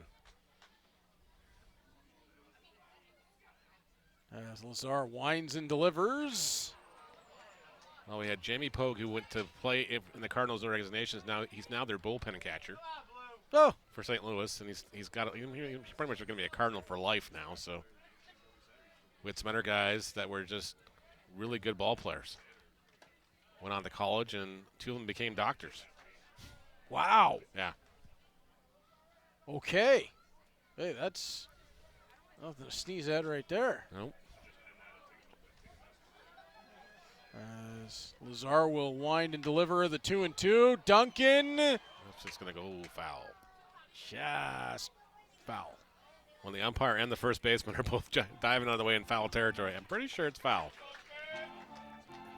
Went to high school with a young lady that became an oncology nurse. As we see that one track just foul. Well, I think from our graduating class, I think there's like 4 doctors. She might be a doctor now. Well, one was a really solid basketball player. She went to the University of Vermont. Whoa, catamounts. Yeah. Flirted with going to the WNBA, just unfortunately opted to go into the medical field instead. Well, yeah, I mean, it's a pretty good way to go. As Lazar, given the outside corner, and Duncan down on strikes. Lazar's got a big smile on his face. I can just tell right now. Because he got Duncan. Whoa. Yeah, let's take another look, as that's what we were talking about. You can't. He's kind of guessing on those outside calls, and that's not a fault. It's just how everything is. And is that it for Chris Lazar? Yep. I think it is. That's going to bring an end to Lazar's outing. He'll leave with the 3-2 lead he walked in with.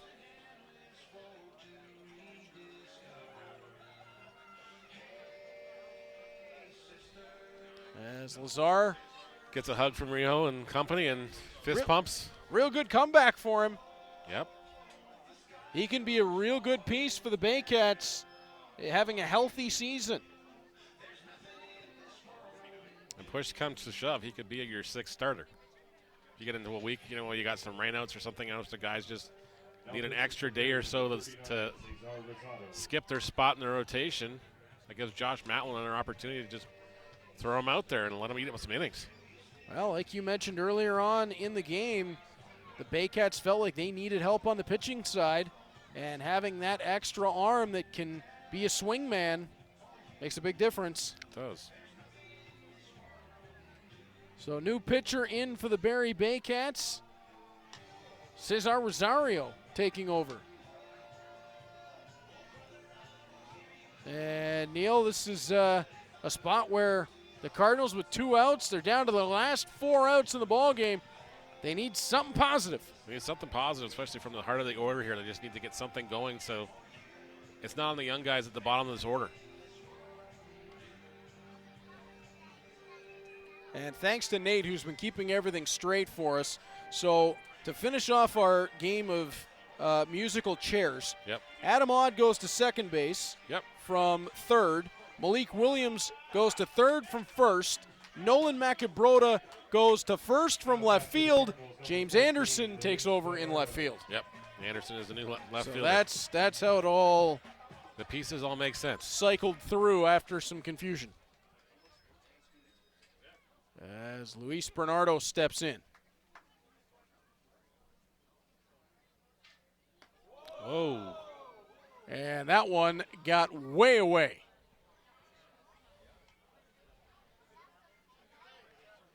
Bernardo popping up to dust himself off as watch out. That was just the release point, just not anywhere near where it needed to be.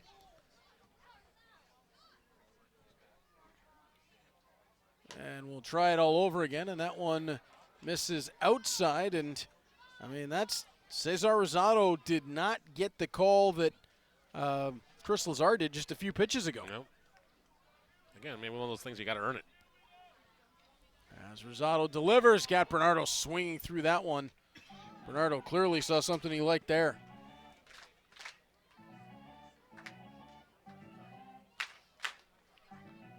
Rosado's got 3 innings pitched. He's allowed 1 hit, 4 walks, 3 strikeouts so far. He's faced 13 batters in the young season. Third pitcher of the ball game for the Baycats. Got Bernardo to swing on that one as well. That'll take it to 2-2. Bernardo's got the power to send this one over the fence with a flick of his wrists if he can get a hold of it. We saw that Sunday. Live update on Bernardo, hitting .333 on the season.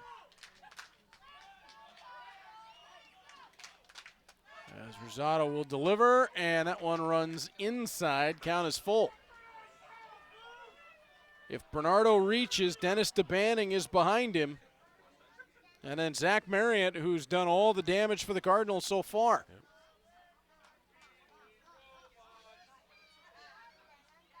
As Rosado will deliver, and Bernardo, I think, will want that one back. As he swung through one running away on him. That one broke off the table in a hurry.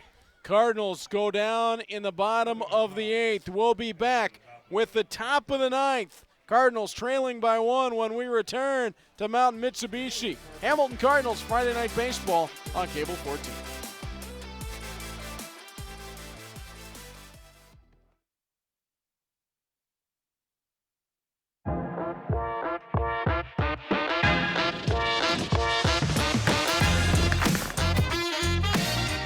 My first professional glove, that's the one I remember the most. When I was coming up, even though it wasn't that long ago, having your name on a glove was a big deal.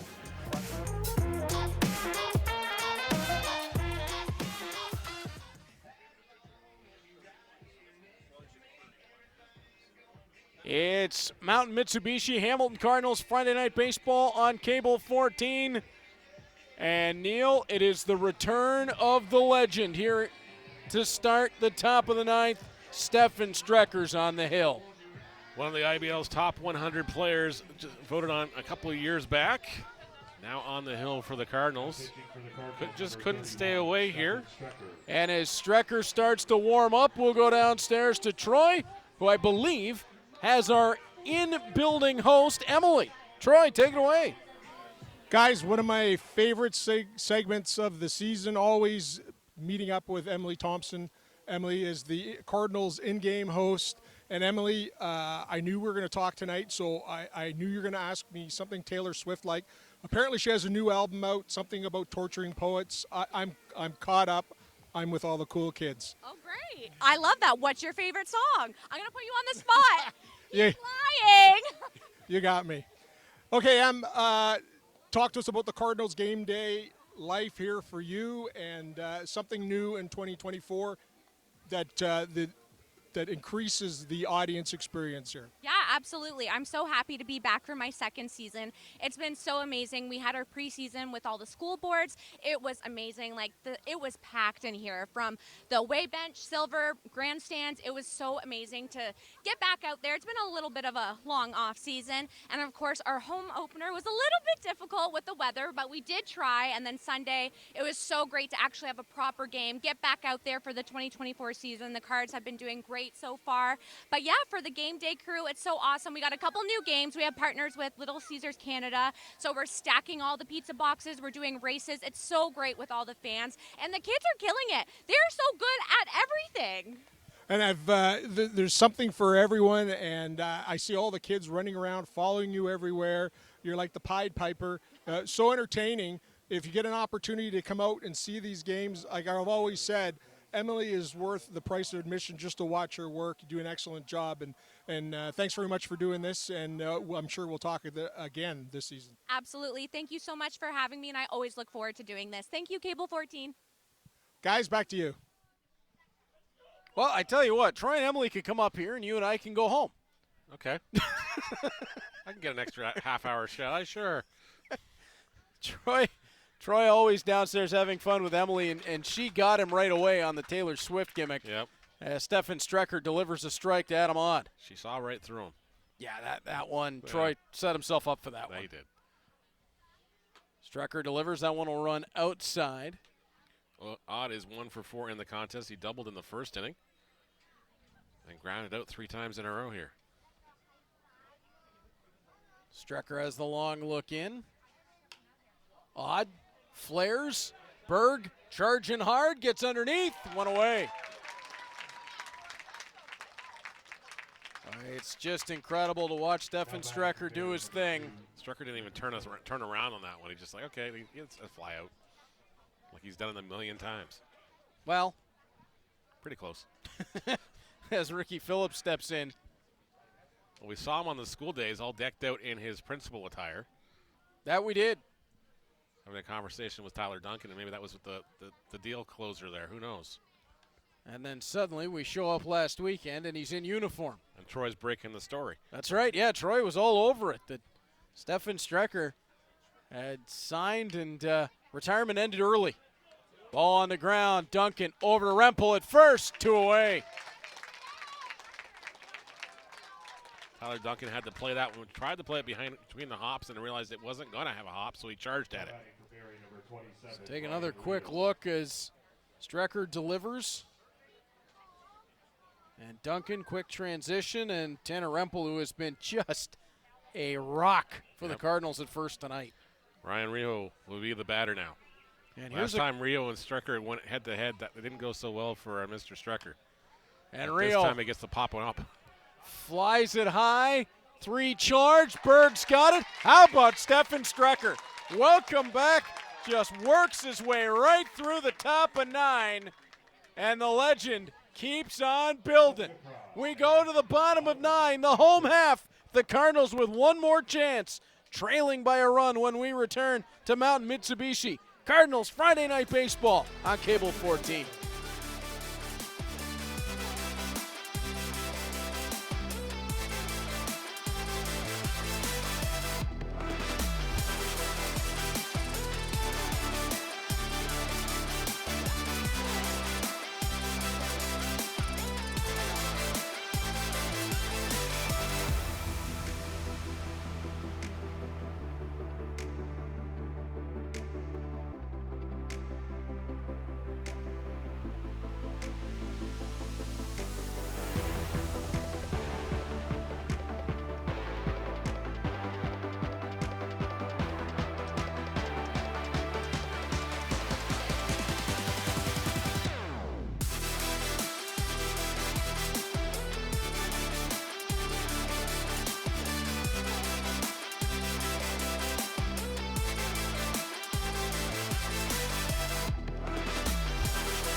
This is what you wait all night for, and what we've waited a long winter for.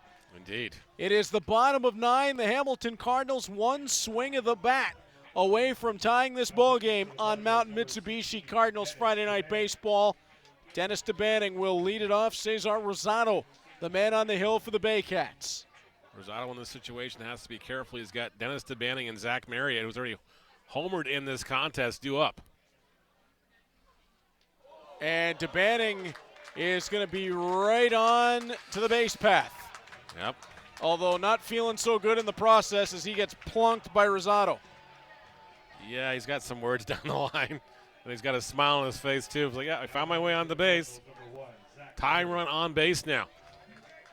And Zach Marriott has already got a homer to right here. Now the batter, as Rosario will have to be very careful. So Rosado sees Zach Marriott, who would represent potentially a winning run for the Cardinals. Banning's still kind of walking it off here, too, just to. I think he took it right on the point of the hip. Yeah. A little slow to get back in the fair territory here. Rosado squaring off with Marriott. He'll deliver. And strike one is, I think Marriott thought that one was low. I think he did too, and I think maybe he just caught him off guard that it was actually across the plate where it was here. Kind of expect him to go in on those hands or something. Look over at DeBanning. Rosado delivers. Bunt attempt by Marriott. Just couldn't get it down. 0-2. Would have been a heck of an idea if he did, but fortunately just got a little too high in the zone there, and he tried to roll it down. Tanner Rempel's the man on deck. Rempel, who's had a brilliant night in the field. Tough night at the plate, but that was all due to Garces. Yep. I'm guaranteed he's one of the guys he's happy he's not in the lineup anymore. Not on the hill. Rosado will deliver. That one runs high. Malik Williams over at third, able to back off with it being a two-strike scenario. Williams to play back behind the bag now, just trying to knock it down, keep it in front of him. If it's hit at him, he's going to flip to second for sure. Yeah, they'll try to take down that lead runner in a hurry. Rosado will wind and deliver the 1-2. And oh, Marriott caught looking on the inside. Whoa. And I'm not sure if he said something on the way past to Jamie Killingsworth or not, because Killingsworth took an extra look back there. I wouldn't be surprised. I think if you're Marriott, he probably feels like Rosado was given low and given inside in the at-bat. Yeah.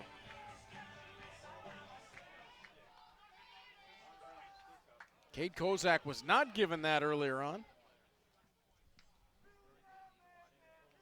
As Rosado will look against Tanner Rempel. Rempel has a chance for some redemption here. 1 on, 1 away.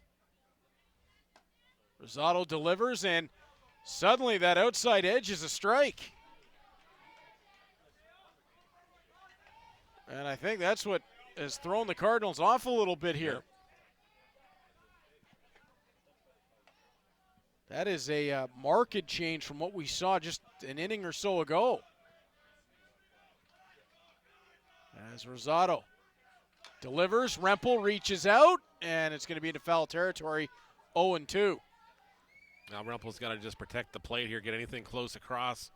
Got to take a hack at it, foul it off, put it somewhere in play. The problem for Rempel, I think, Neil, is that he was already forced into that scenario of protecting because of that first pitch. Well, in the last at-bat, we saw low given, we saw inside given, and now to start Rempel, outside is given. There's no safe spot for Rempel to take a pitch. High, maybe. But do you trust it right now? I wouldn't. Rosado with the look in. And that one well off the outside, 1-2.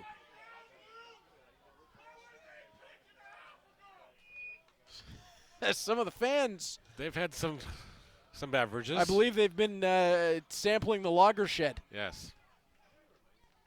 And just not being able to keep the filter on. That's correct. As Rosado has the look over to DeBanning. DeBanning's dying to get on the move here. Oh my goodness, he's way off. And 2-2. Rempel showing keen eye. Pressure now back on Rosado to throw a strike. Yeah, we just saw how far Dennis DeBanning was willing to step off first base, Neil. He's just waiting for something, anything to run on. Like Rosado hasn't. Now he finally looked over at him, but he didn't look over last pitch at all. DeBanning was almost out another few feet.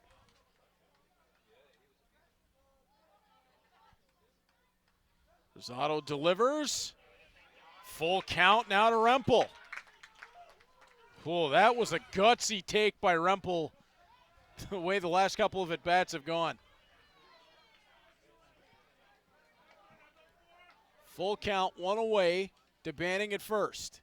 This situation, you never want the umpire to be the deciding factor on the pitch. You'd rather either let him beat you with his pitch where it is location-wise, or you're going to put it in play somewhere.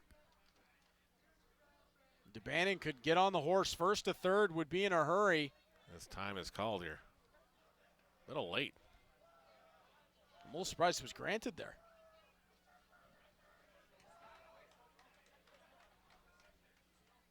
Anything on the grass out of the infield, and DeBanning is going to be moving. DeBanning on his way to second. Ball will give Burns a challenge, but he's still able to make the play. Carson Burns with probably a save for sure, a single, prevented DeBanning from going to third on that play. Now batting for the Cardinals, number 6, Lane Renault. Yeah, it looked like this might have been perfect position from Rempel. Forced Burns back against the grain, but Burns, who's shown incredible range in the field all night, able to make the play. Lane Renault with 2 away in the bottom of the 9th and a runner in scoring position. We have seen Lane Renault in the past have a flair for the dramatic. Can he come up with a little bit of magic here?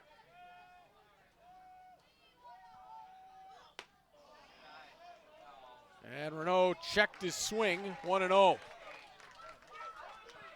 Peel down to first, he did not go around. Keeler Loveridge is on deck.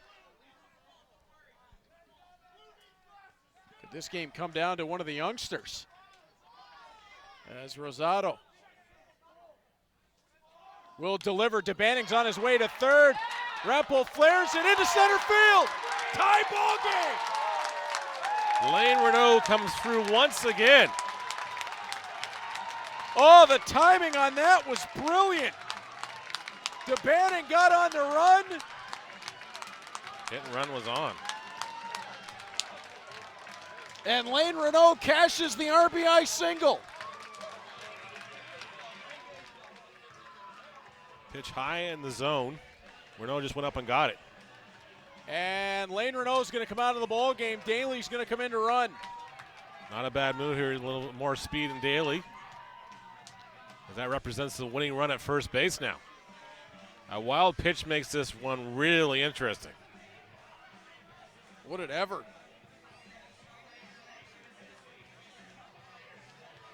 Hey, Keeler Loveridge, welcome to the IBL. So, Dad, how'd your first first night in the IBL go? The legend can be made tonight. Loveridge 0 for 3 in the ball game, but that would all be erased if he could get Daly on the run here. Rosado delivers. Gets Loveridge swinging through it, strike 1. And the youngster just has to be a little patient here, too. He's just got to remember, hey, this guy's been all over the strike zone right now and in and out of it. You don't have to kill the baseball here. Just have to move the runners around. Rosado, long look in. Loveridge sends it just off second, and it'll be scooped down. Hey, Neil, we've got extra baseball. We got bonus baseball. We will go to the top of the 10th as we return to Mountain Mitsubishi. Cardinals Friday Night Baseball here on Cable 14.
It's lights out. Well, not actually. The light's still on in the ballpark, top of the 10th, but it is Alex Lights Out Lanigan into the ball game. Last season, Neil, brilliant for the Cardinals.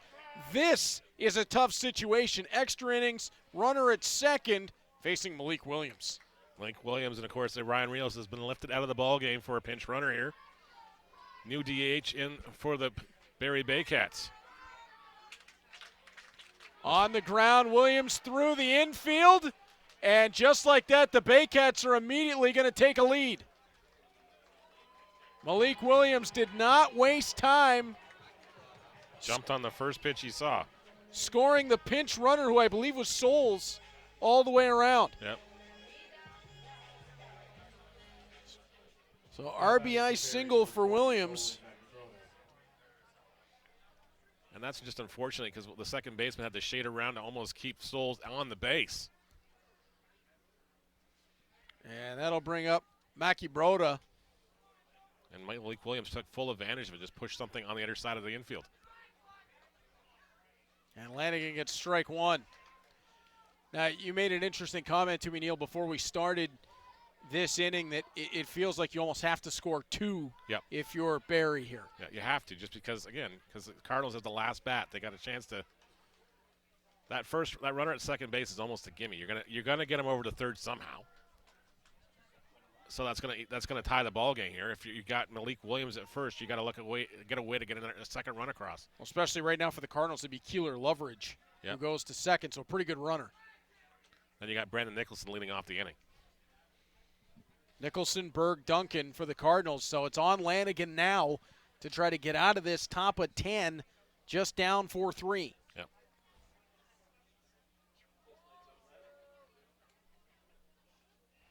As Lanigan will wind and deliver, and Mackie Broda is going to send that one through the hole. Runners on first and second. Again, guys, was just the Cardinals' defense having the shade where they probably don't want to be in a normal situation, but it's this extra innings. You got to keep that runner close and try to turn double plays. So Duncan was shaded more towards second base. So Hayden Jaco will step in.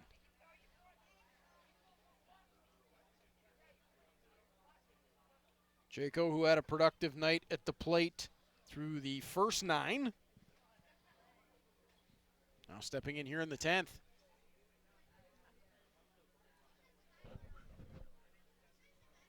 Two singles, an RBI, and a run scored. Jaco threatening to square around for a bunt there. It'll be 0-1. Baycats, like we said, just trying to get that second run across to put the pressure on the Cardinals to do more than just, okay, bring home that runner from second base. Now you got to score 2 to tie it and maybe 3 to win. Lanigan delivers, 0-2. So Jaco has to abandon the bunt here, unless they're just going to let him give it a shot and surrender an out no matter what. If it goes foul, they got to go back. If it's in play anyways, he's done the job. Jaco will swing away, and that one's up the middle. Weird hop. And Malik Williams is going to be able to come around.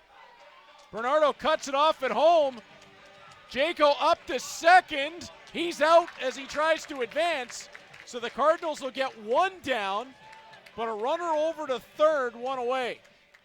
And then a run came in. Bit of a chaotic play.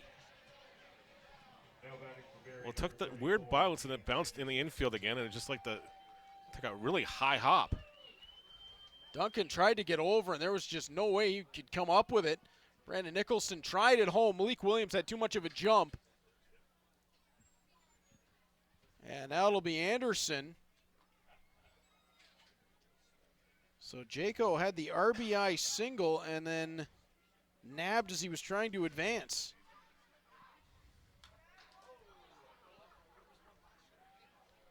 Anderson taps that one back foul.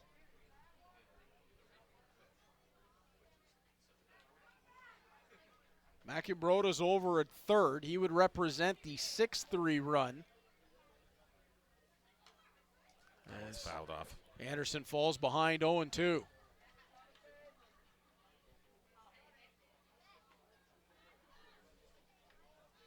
Big spot here for Lanigan. If he could get the Cardinals out of this Still puts them in pretty good shape. As Lanigan delivers and he gets Anderson swinging for the strikeout. That's another Little Caesar strikeout for Hunter.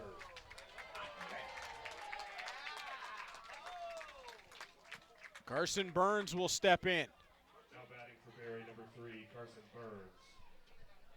An out in any form here for the Cardinals. It's huge. Exactly.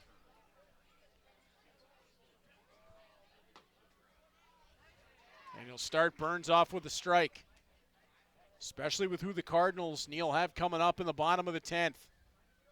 Top of the order. Lanigan delivers. And maybe low or just off the outside corner. I think it was low.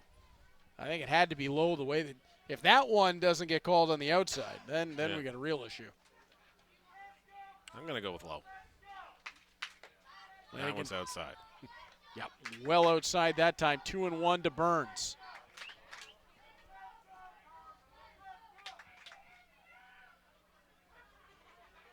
Lanigan has the look in.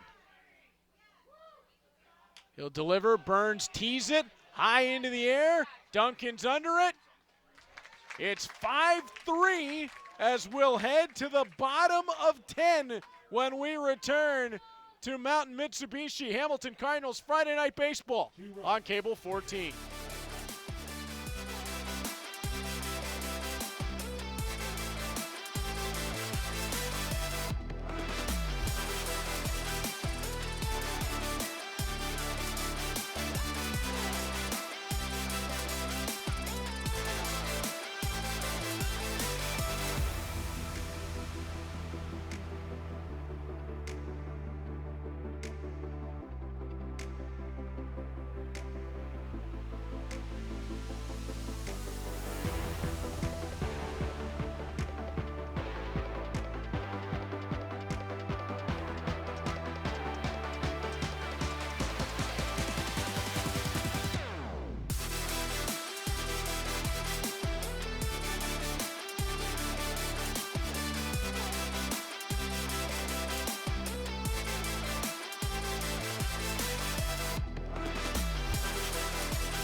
Mountain Mitsubishi, Friday Night Baseball here on Cable 14. The Hamilton Cardinals, one more chance at least here, Neil.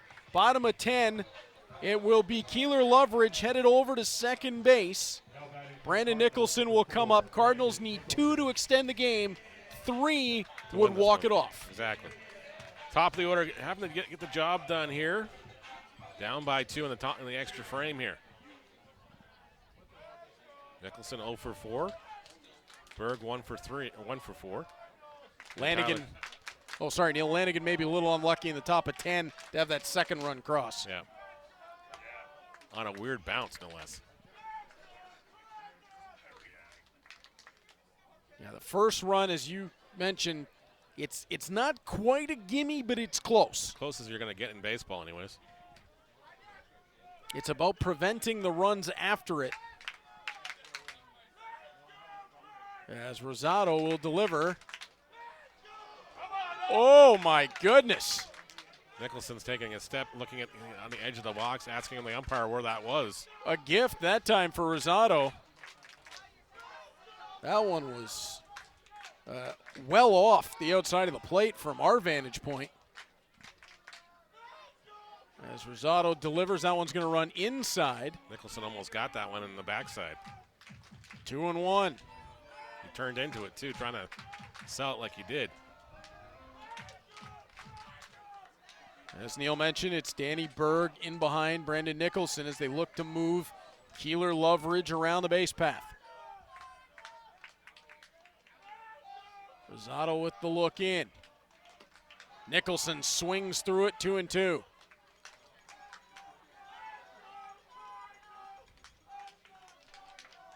Bit of good fortune as well for the Baycats. The man coming up when they had their shot in the top of 10 was Malik Williams, and Yep. you can't give him an opportunity at a freebie. As Rosado delivers, and Nicholson swung away at it, and I think he wants that one back. Yep. One away. Now batting for the Cardinals, number 3. Danny Berg will be up to the bat. He does have a single in the 3rd inning. Struck out and grounded out twice. A single anywhere outside the infield will more than likely drive Loveridge in. Yep. Berg will be followed by Tyler Duncan. Rosado has the long look.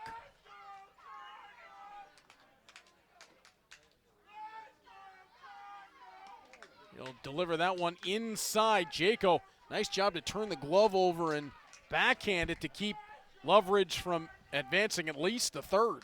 Final in from London, the Kitchener Panthers defeating the London Majors 5-2. Jose Vasquez with the complete game, 12 strikeouts. Wow. Just allowed 5 hits, 2 runs, 1 walk in the contest. That's a heck of a performance. Panthers were reeling before that. And again, Rosado delivers inside.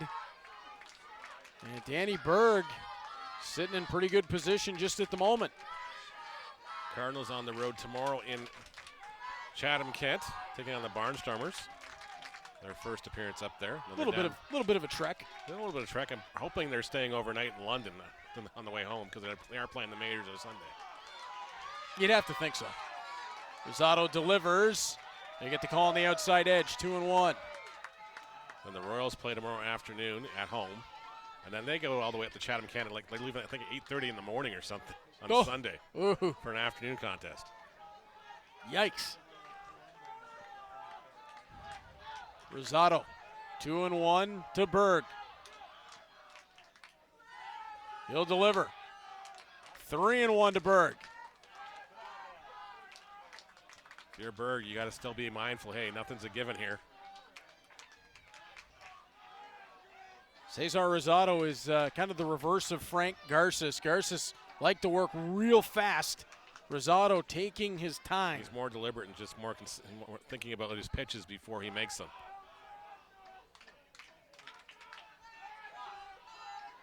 Rosado delivers the 3-1. Outside, Berg takes the walk. I was going to bring up Tyler Duncan in a great situation if you're a Cardinals fan. I mean, there's nobody that you would rather have coming up to the plate right now if you're a Cards fan than Tyler Duncan. If you're Duncan, you're hoping he gets and corks a wild pitch here and makes it a lot easier before you just have to hit a single. Or if you want to put it over the fence, Tyler, by all means, you're due for one. If he does, it'll end the ball game in dramatic fashion. So Berg, the tying run is at first. Duncan representing the winning run at bat. Duncan followed by Bernardo and Dennis DeBanning due up in this inning. Pretty good sequence if you're the Cardinals for guys you'd want coming up.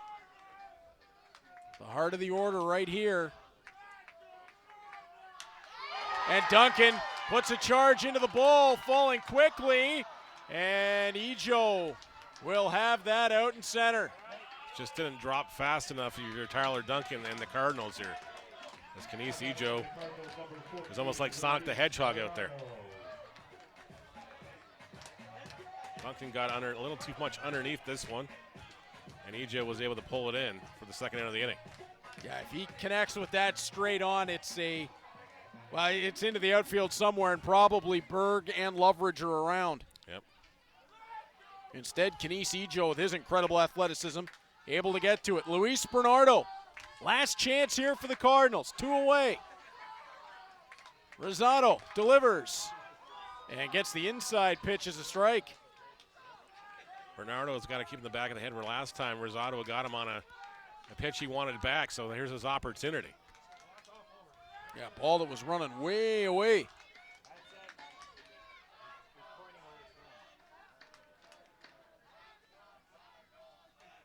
Rosado delivers, that one outside, and Bernardo leaves it.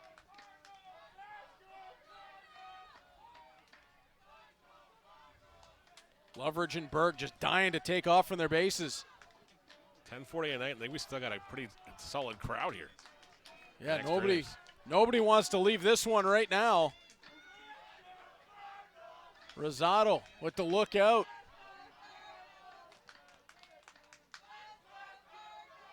He'll wind and deliver.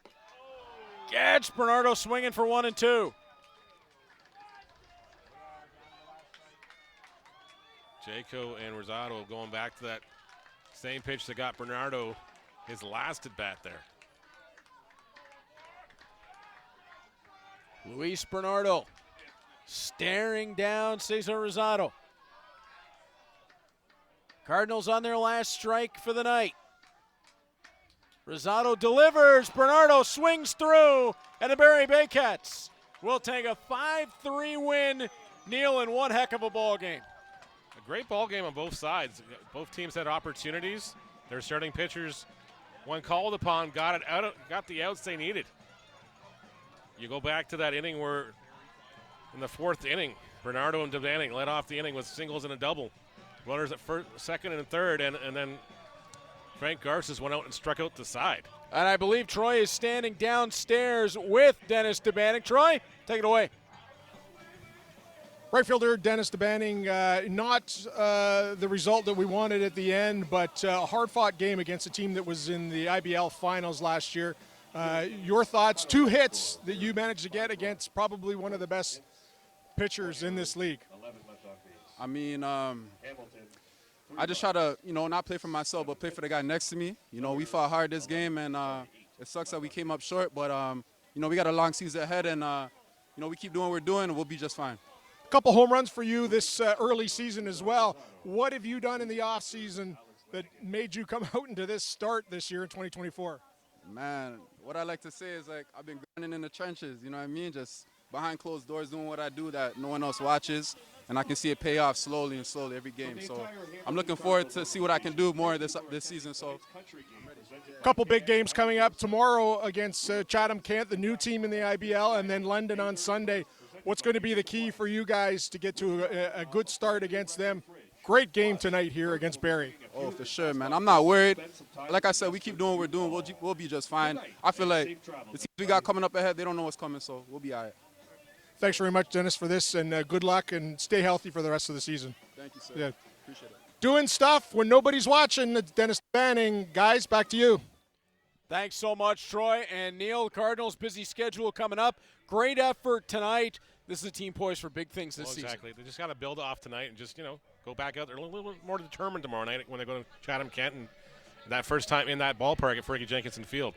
First time we got all the way through a ball game this season, Neil. Great to be back with you, and let's hope for more weather like this the rest of the way. Amen, sir. Amen. For my broadcast partner, Neil Sriwastawa, Troy Islikar, down at field level, I'm Reed Duthie. Big thanks to our entire Cable 14 crew, as always. Did a spectacular job for us tonight. Cardinals come close, but drop a 5-3 decision to the Barrie Baycats. You've been watching Mountain Mitsubishi Hamilton Cardinals Friday Night Baseball right here on Cable 14. It's like when the Baycats...